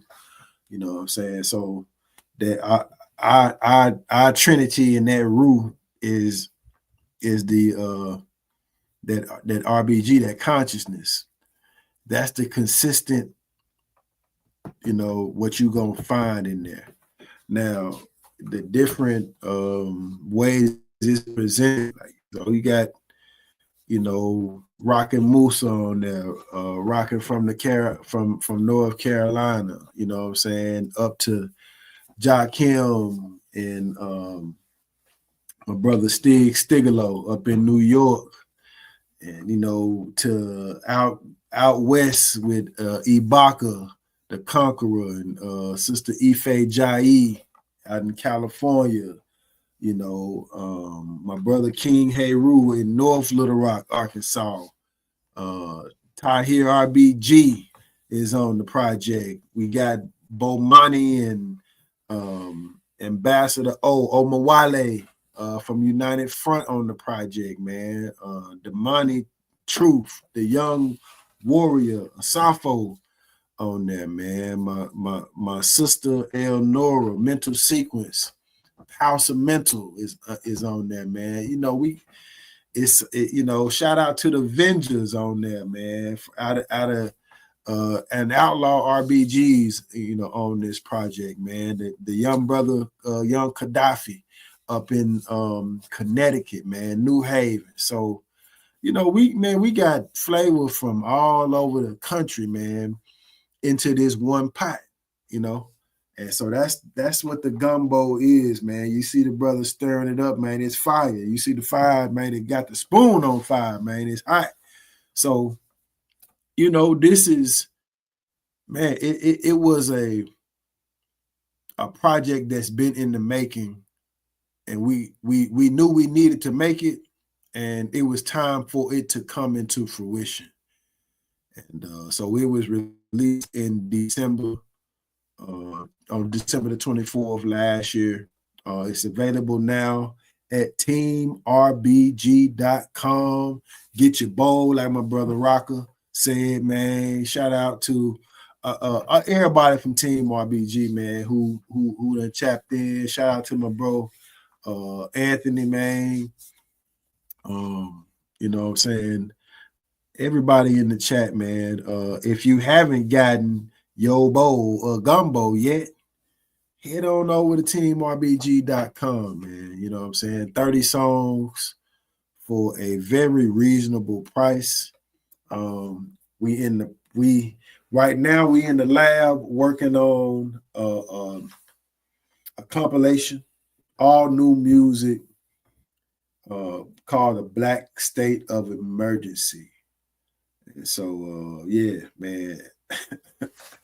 That's all I'm gonna say. It's the Black State of Emergency, man. Is on the way, man. It's the gumbo was fire. The gumbo was fire, and but this Black State of Emergency is all new music. Ain't nobody heard none of these joints. You know what I'm saying? So the gumbo is a mixtape. So some of the music has been released on other people's personal projects and stuff like that, you know. But this Black State of Emergency is all new music. It's a collaborative effort of RBGs, man. You know what I'm saying? So it's yeah. It's definitely something that you makes you want to tap in, man. Shout out to my brothers OBFC, man, out there in Phoenix, Arizona. They're getting ready for the RBG Explosion Malcolm X weekend out there in Phoenix. So shout out to them, man. My brother Bilal.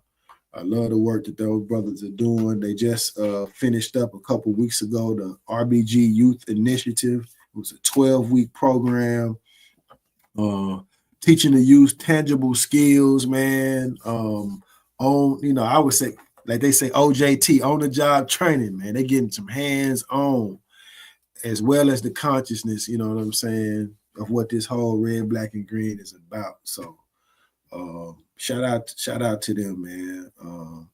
Man, the RBGs, you know, folks been saying RBG was dead, man, but it's very much alive and flourishing. Shout out to Q Butter, man, the school up in Brooklyn, doing great things. Shout out to Uhuru Academy out there in Columbia, South Carolina, Mama Nkoyo, Baba Amin. Shout out to my brother Richard Raw with the Cultural Restoration Project, man, out there in Delaware.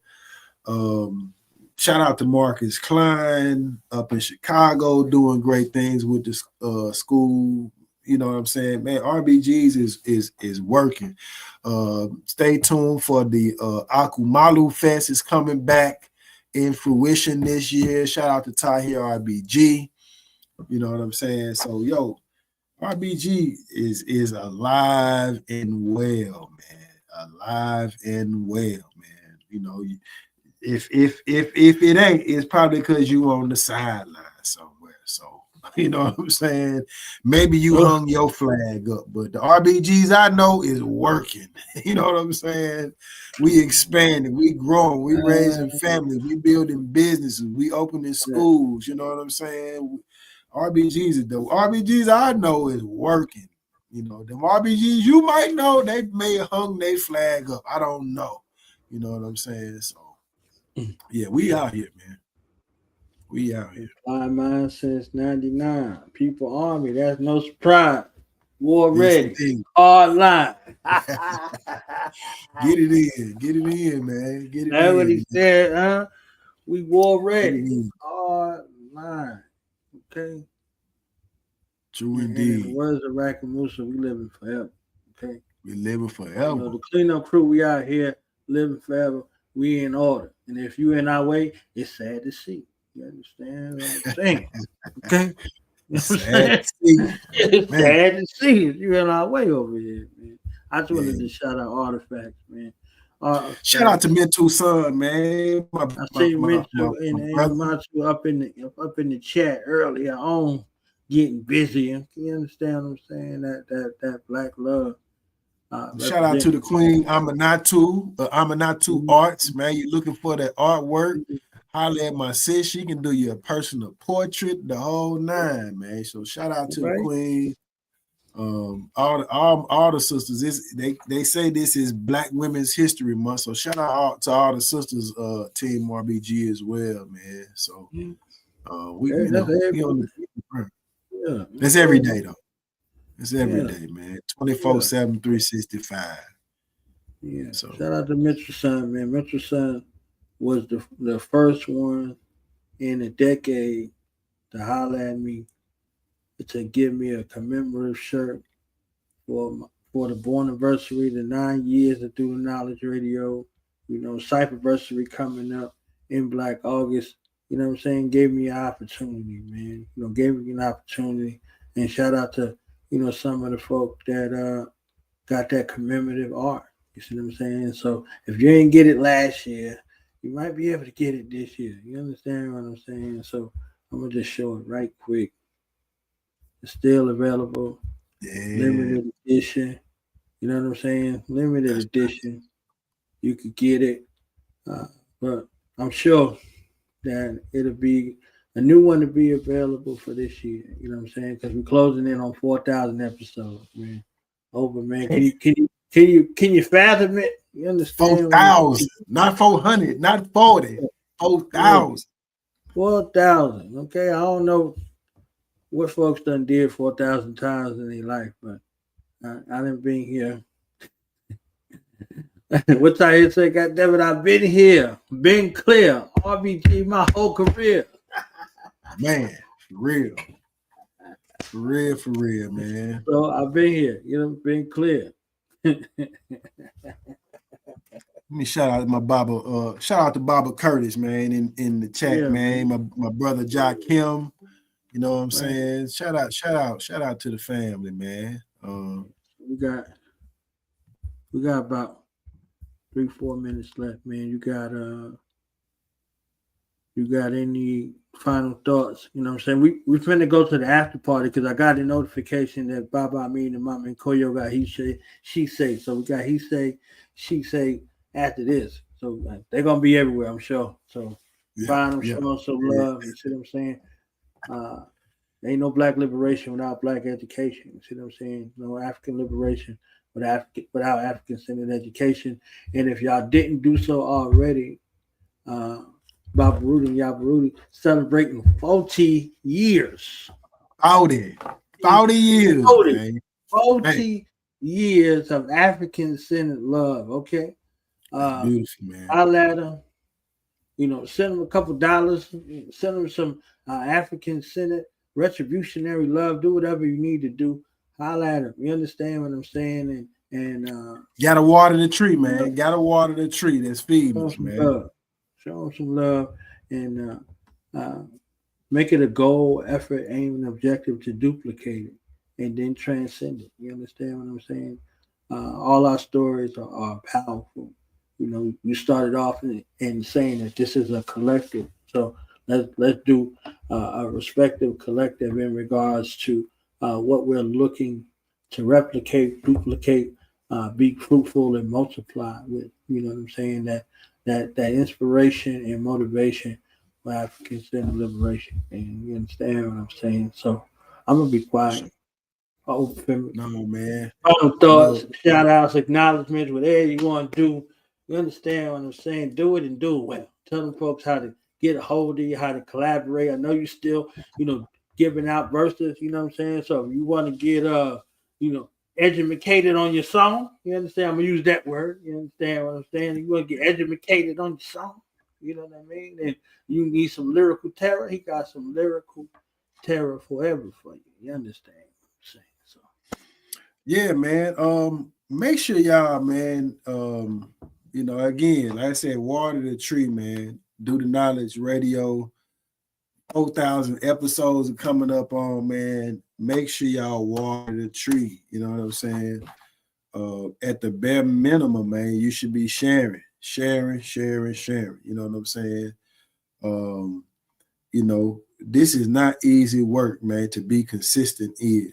You know what I'm saying? If you're consistent, you're going to be consistent. But it's not easy being consistent, man.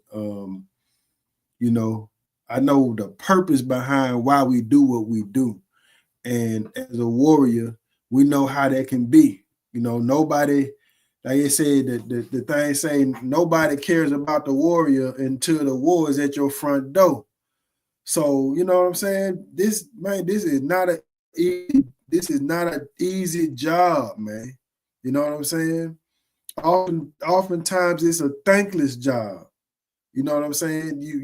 You're not fully appreciated in what you do because you're doing a lot of stuff pertaining to people who sometimes could care less if you doing it on their behalf. You understand what I'm saying? So, man, when you come across brothers such as Knowledge Born Allah, myself, the Barudis, you know what I'm saying, the Fatiyus, you know, it's a host of us out who's serious about doing the work. Make sure y'all water the tree, man. You know what I'm saying? Because when you don't take care of those who on the front line, who behind enemy lines, who on front lines, who's going to battle day in and day out, when you don't take care of them, man, it can lead to burnout. It can lead to all kinds of potential problems and issues that may develop because the people don't understand the necessity, right? So if that's not you and you know this is necessity, then you definitely should be supported in any way that you can. You know what I'm saying? So make sure that you, I don't even necessarily like to use the word support. What we put our time and attention into what we value. You understand what I'm saying? And that shows up in how we spend our money, our time, and our energy. So if you're spending your money, time, and energy in certain areas and you don't see none of this type of stuff, you need to evaluate your values. Reevaluate what you value. You understand what I'm saying? Because you can't complain about the problems that we face and you keep funding your own oppression, man. We got to fund sovereignty. You got to fund liberation. You got to fund the systems that you want to see developed in order for us to be free, truly free. Not just, you free to go choose AIDS or Ebola. You free to go choose, poison A or poison B. Which is the better poison? I don't know. I like this poison better. No, man, that's not freedom. You know what I'm saying? And that's what we locked into. So, shout outs, man. Those who know who doing the work, man, salute to you all. It's too many for me to name. You know what I'm saying? But the warriors, the workers, the healers, the builders, you know what I'm saying? The scholars, the educators. That's who I'm talking to. That's my connections right there.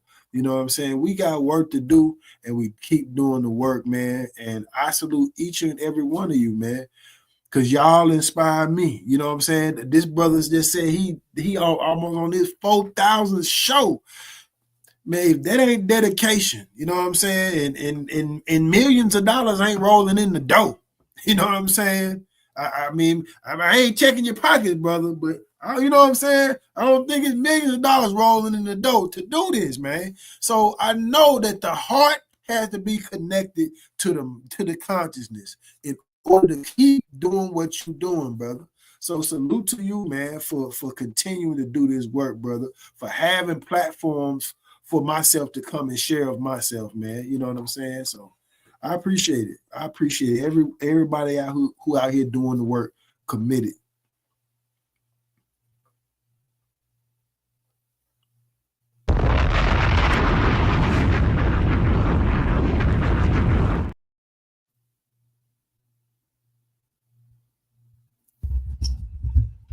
Yeah.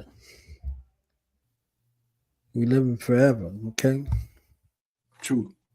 We living forever. RBG, no Gucci. Look, something great to pop up in there. You understand what I'm saying? Team RBG, no Gucci. RBG, no Gucci. Yeah, man. What up, son? Yeah. Shout out to Vengeance Radio. Yeah, shout out to Vengeance Radio. You know what I'm saying? Vengeance, right? Saying so. Yeah, I want to thank you, man. I want to thank you for who you are, who you were, and who you are becoming. You understand what I'm saying? They call you Dr. Obagari. You understand? Look who you are becoming. You understand? So, before you go, look, don't want mama to smack me upside my head. That you got books out, you got stuff out. You understand what I'm saying? You got merchandise out, you got stuff out. So tell the folks about the stuff before I say the last what I need to say. You understand what I'm saying? Yeah. Yo, so my daughter said, "Go, Daddy." Yeah, my crew is calling me. But I wrote a children's book called Every Day is a Sunday. It's a children's book about a Black family who homeschools, kind of inspired by my own family, my own situation. But it details the life of a young Black boy who's being homeschooled in a centered family, and what they do on a daily basis. Got a glossary in the back, words and terms to help people understand a little better. I also developed an activity book to go along with it. I have physical copies so people can order directly from me. That's 9 Obafemi, all social media platforms: Facebook, Instagram, TikTok, X, YouTube. You can find me there at 9 OBAFEMI, 9 Obafemi. Also, I have my own line of gear, t-shirts, 720 Sage wear, Team RBG shirts. I came out with several years ago. That's got a lot of designs, so y'all can find 720 Sage wear on Facebook, as well as Instagram, 720 Sage wear. You see something that you like, let me know, holler at me, what I'm saying, I can get it out to you. GSC Community Gardens, we boots on the ground. We definitely accept donations for the work that we do. All donations go into us continuing to do the work. So, we catch rainwater, but we also pay for water. We got to replace tools, shovels, wheelbarrows, gloves, we working, we feeding people, we putting food on people's table. We also teaching people how to do it for themselves. So we ain't just holding your hand. We want you to be able to do it for yourself. You ain't got to join us. We want to teach you. We want to empower you to do this for your family. So you can go take one of these lots and do the same thing that we do, or bigger. So, this is just knowledge and information that was passed along to me. I've added on a little bit and I'm passing it on. So I'm just demonstrating. I can do it. You can too. So yeah, man, that's where we at, man. 720 Sage wear. Again, my book Every Day is a Sunday is out now, man. If you need me to come to your shop, your store, to do a book signing, man, I'm willing to do that as well. I also give presentations, lectures, speaking engagements, man. So, herb walks, cooking classes, vegan, vegetarian food, whatever it takes to get it done, man. That's what I do, But artist, that's what I am at heart, man. A warrior in the garden. Warrior in the garden. Instead of a gardener on the battlefield, a gardener on the battlefield. Okay. Yeah, brother, man. Thank you for your time. Thank you for your love. Thank you for your dedication. Thank you for your family. And thank you for your future. You understand what I'm saying? Thank you for your future. For sure. I appreciate you, brother. Everybody who's tuning in, Baba Amin and Mama Koyo just started. So, you know what I'm saying? If you need something else great to do with your evening, they about to turn all the way up in the half. Okay, turn all the way up in the half.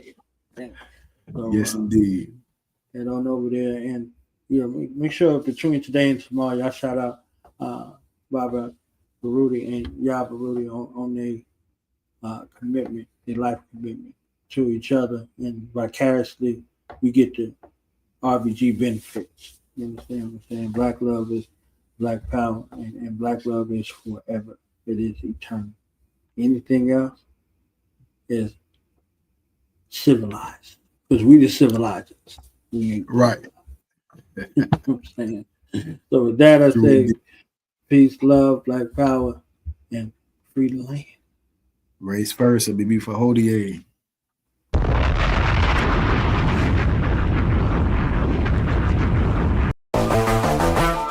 This tie here RBG, repatriation of situation. I just want to let y'all know I hear all that shit y'all talking. You know in your heart of hearts you can't fuck with this. You knows that. Why I'm tripping, y'all knows that. Let's start talking, let's get into it. Whoa, hold up, what they talking about? I hear you. Matter of fact, fuck all that they talking about. Fuck all that yakety yak, wanna run they mouth. Machete clappity clap, oh goon run them out. Cross the border, show say arrow, hunt them down. Babaloo, why you clean off, it ain't nothing now. 30,000 in the air, my phone still on. Writing rhymes, earphones, with the kill on. Get the skill on, little homie, the real on. EI's getting the chill on, watching me get my meal on. Take a stand in the wreck, get my build on you. You disrespect the whole set and get your steal on.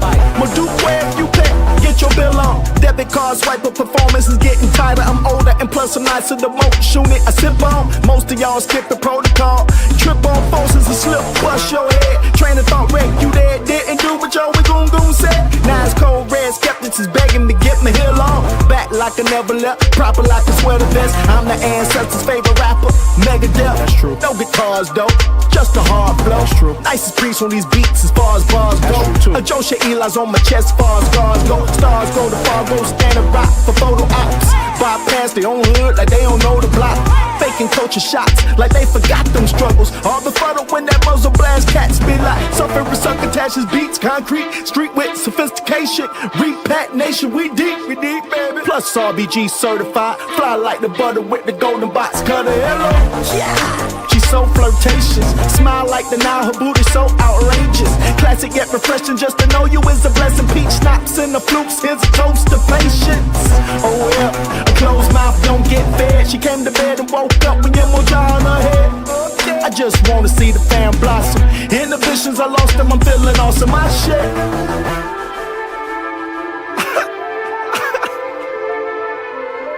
Oh man, Sundiata, I told you they weren't fucking with me, car.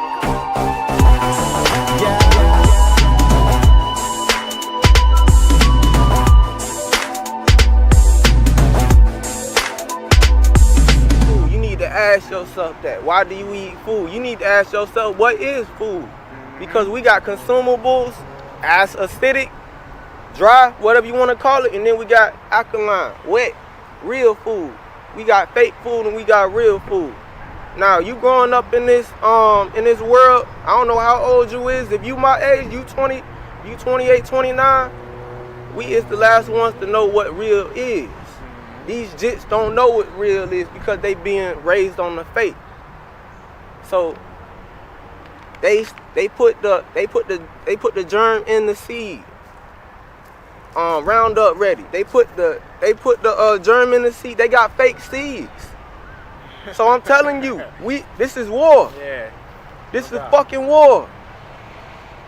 You got to learn the real, and you got to decipher from the fake because it's getting hard to tell. And that's my message.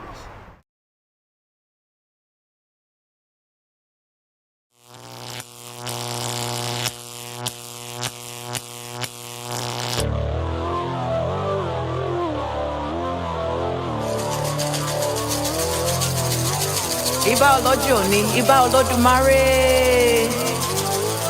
Bàbá mi ẹ̀ṣú mọ̀ kíyìn. Ẹ̀ṣú ẹlẹ́gbà pàpà wọ́rà ọ̀nà òníbọ̀dé ẹlẹ́gbà túká máṣẹ́ ẹlẹ́gbà tú hàn hàn ọ̀dàdà kọ́lórí ẹ̀ǹjọ̀ làróyè. Mo kíyìn bàbá mi ẹ̀ṣú ẹlẹ́gbà. Mo kíyìn Ṣàngó oníbọ̀dé Ọ̀yá. Ọba àkóso olójú orógbó. Olójú orógbó,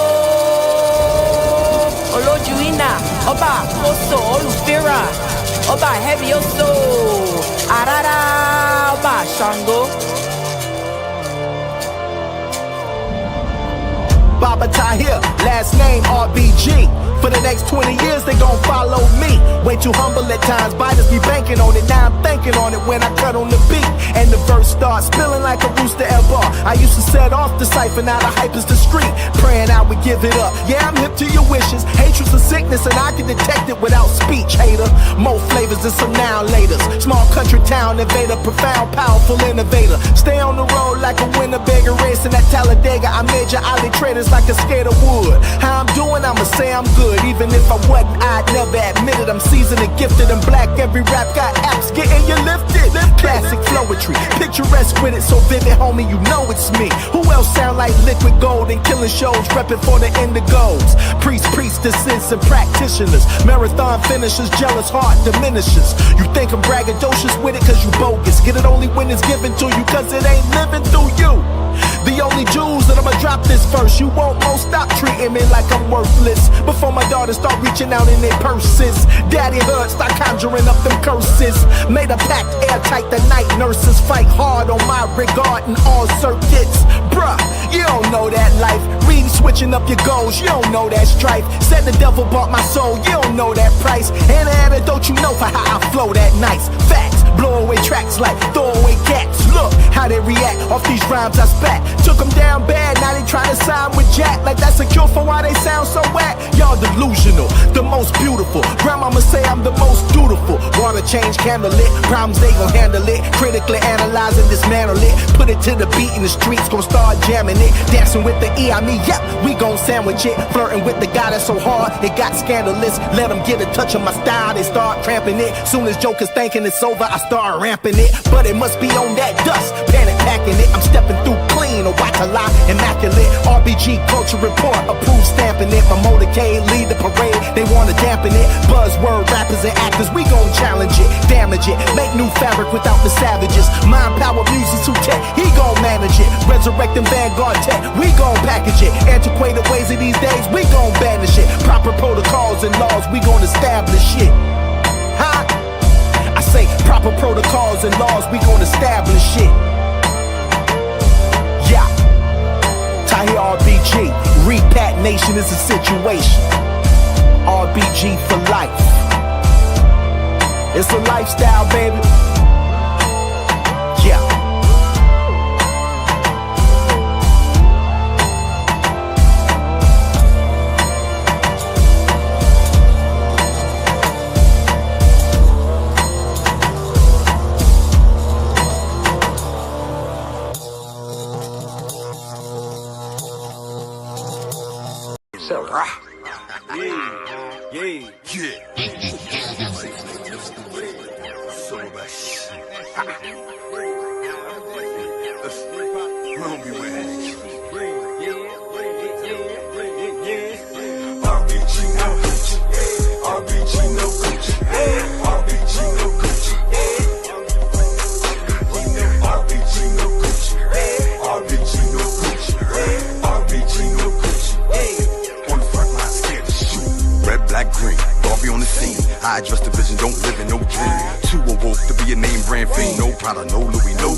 Lowercase nigga, I'm a cat. Look at me. I pulled up, bad chain smash.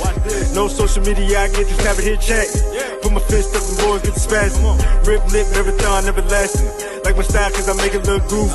I was dying, I ain't gotta rock Gucci. I'm on the front line, turn this shit into a movie. Motivation, yeah, I get to it. I'm on the front line, yeah, we running them bullets. Wrestle with knowledge, yeah, might spook you. Energy of pot creep, war like a Zulu. Better not have Gucci when I come through. Better have red, black, green on them black berets. They'll pop from recruit you. RBG no Gucci. RBG no Gucci. RBG no Gucci. On the front line, RPG, no Gucci. RPG, no Gucci. Yeah, on the front line, scared to shoot. Whenever you see me, I'm rocking the best. Striving for greatness and who on my chest. Showing my pride is always some red, black, and green color scheme on top of my flesh. Got my sack from the God. In other words, I got my back from the God. Yeah, I buy black and yeah, I go hard. In case you didn't know, then Gazi the squad. RBG, that's so hard. RPG, no Gucci. RPG, no Gucci. RPG, no Gucci. On the front line, scared to shoot. RPG, no Gucci. RPG, no Gucci. RPG, no Gucci. On the front line, scared to shoot.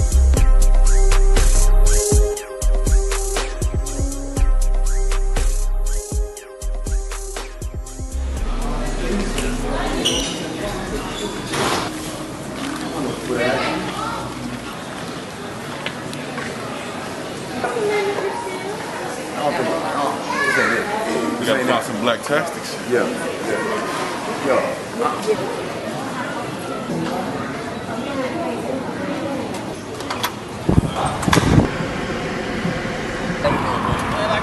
Oh, say, I'm not wearing no Louis, I'm not wearing no Fendi, I'm not wearing no Gucci, not at all. I ain't said this is fun. Check it out.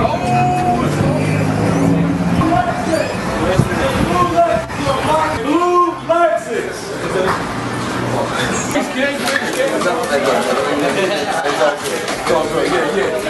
The RBG trip, you see this? This is what I'm talking about right here. That's my shit. Hey, you see this? That's what I'm talking about. Walking garbage, red, black, green, no Gucci, RBG. That's what I'm saying. It's all about it. Yo, what is this? No, we didn't check then. Swear to God, we finna get all this money. Watch what I tell you.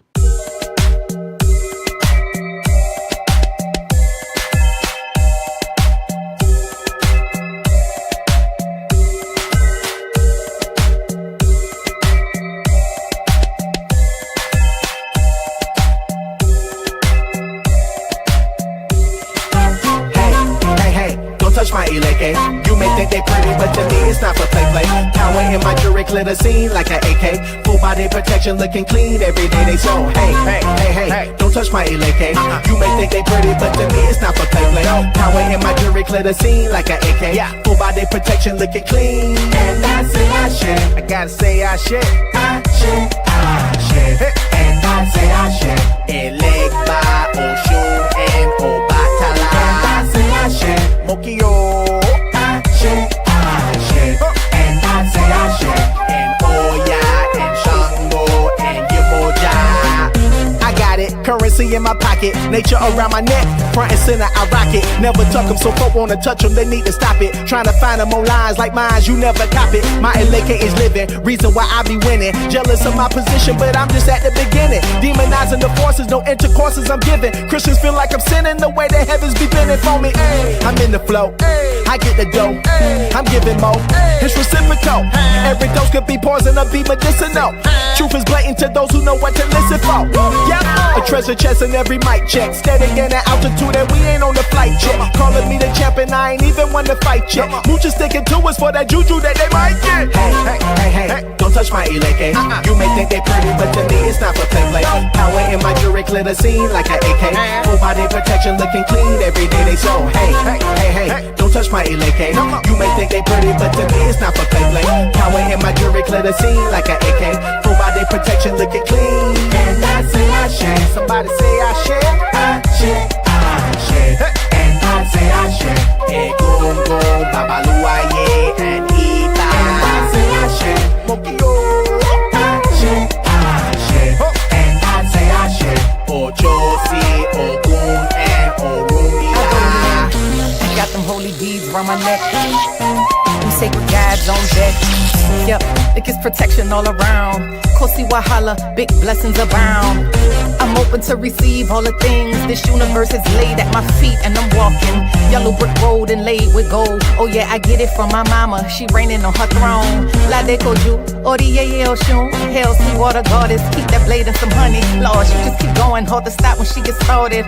A river flowing, anointed from head to toe, baptized. Got Orisha by my side, and my eagle all around. Ain't nothing stopping me now, full force on them, full glow on them. Spirit realm said go, so I move for them. A walking altar.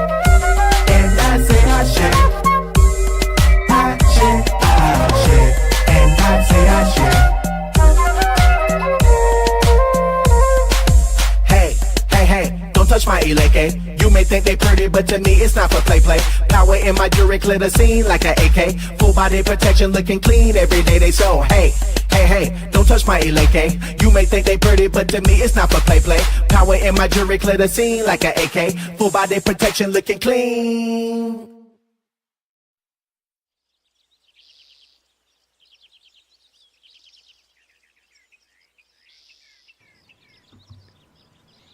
Yeah, let's see what we got. 1, 2, 3, 4, 5, 6, 7, 8. Woo! You done hit him, Baba. 10, 2, 14, 15, 16, 17, 18, 19. God. 20. Great day. Who this messing my count up? Alive for you, bruh. I told you we was gonna hit. Yeah. Shoot, I'm counting me and Baba out right now. I'm waiting on Sunday to come out, hit her. We good. She finding out right now. We checking in. Hold on. Good. About to hit him again.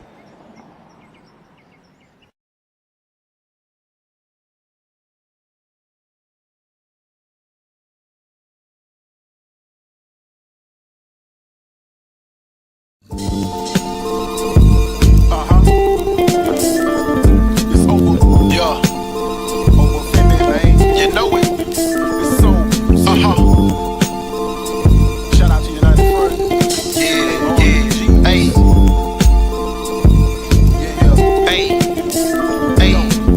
Cognitive dissonance, colonized indigenous minds, bodies, innocence, European participants, Jesus no deliverance, rebellion with militants, culturally different, rape murder incidents, justice no equivalence, lyrical abolitionists, ancestral reverence, soul music the resonance, mind sharp like elephants, melanin glow, elegance, imperial pestilence, governmental negligence, miracle black excellence, manipulate the elements, formulate with eloquence, bars of social relevance, United Snakes decadence, African-centered preference, my people set the precedence, MCE the delegates, go and check the references, get it out the sediment, evaporate impediments, this that shit excrement, our story indefinite, Sankofa by increments, body temple instrument, tuned into the infinite, over.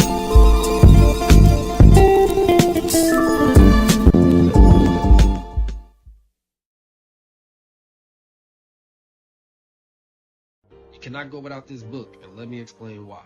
Voices of the Diaspora, written by Knowledge Born Allah, takes you through countless and countless different blacks. From our scholars, our warriors, our great sisters, and even entrepreneurs. It speaks to the past, the present, and the future. There's even an action plan for us that are serious about businesses that we wanted to take on. Entrepreneurship is one of the first things that he speaks about. And if you're an avid reader, this is a 5-part series. So this is not only a great resource for ourselves, it's a great resource for us as parents. We can teach it and incorporate it into our lesson plans for our children.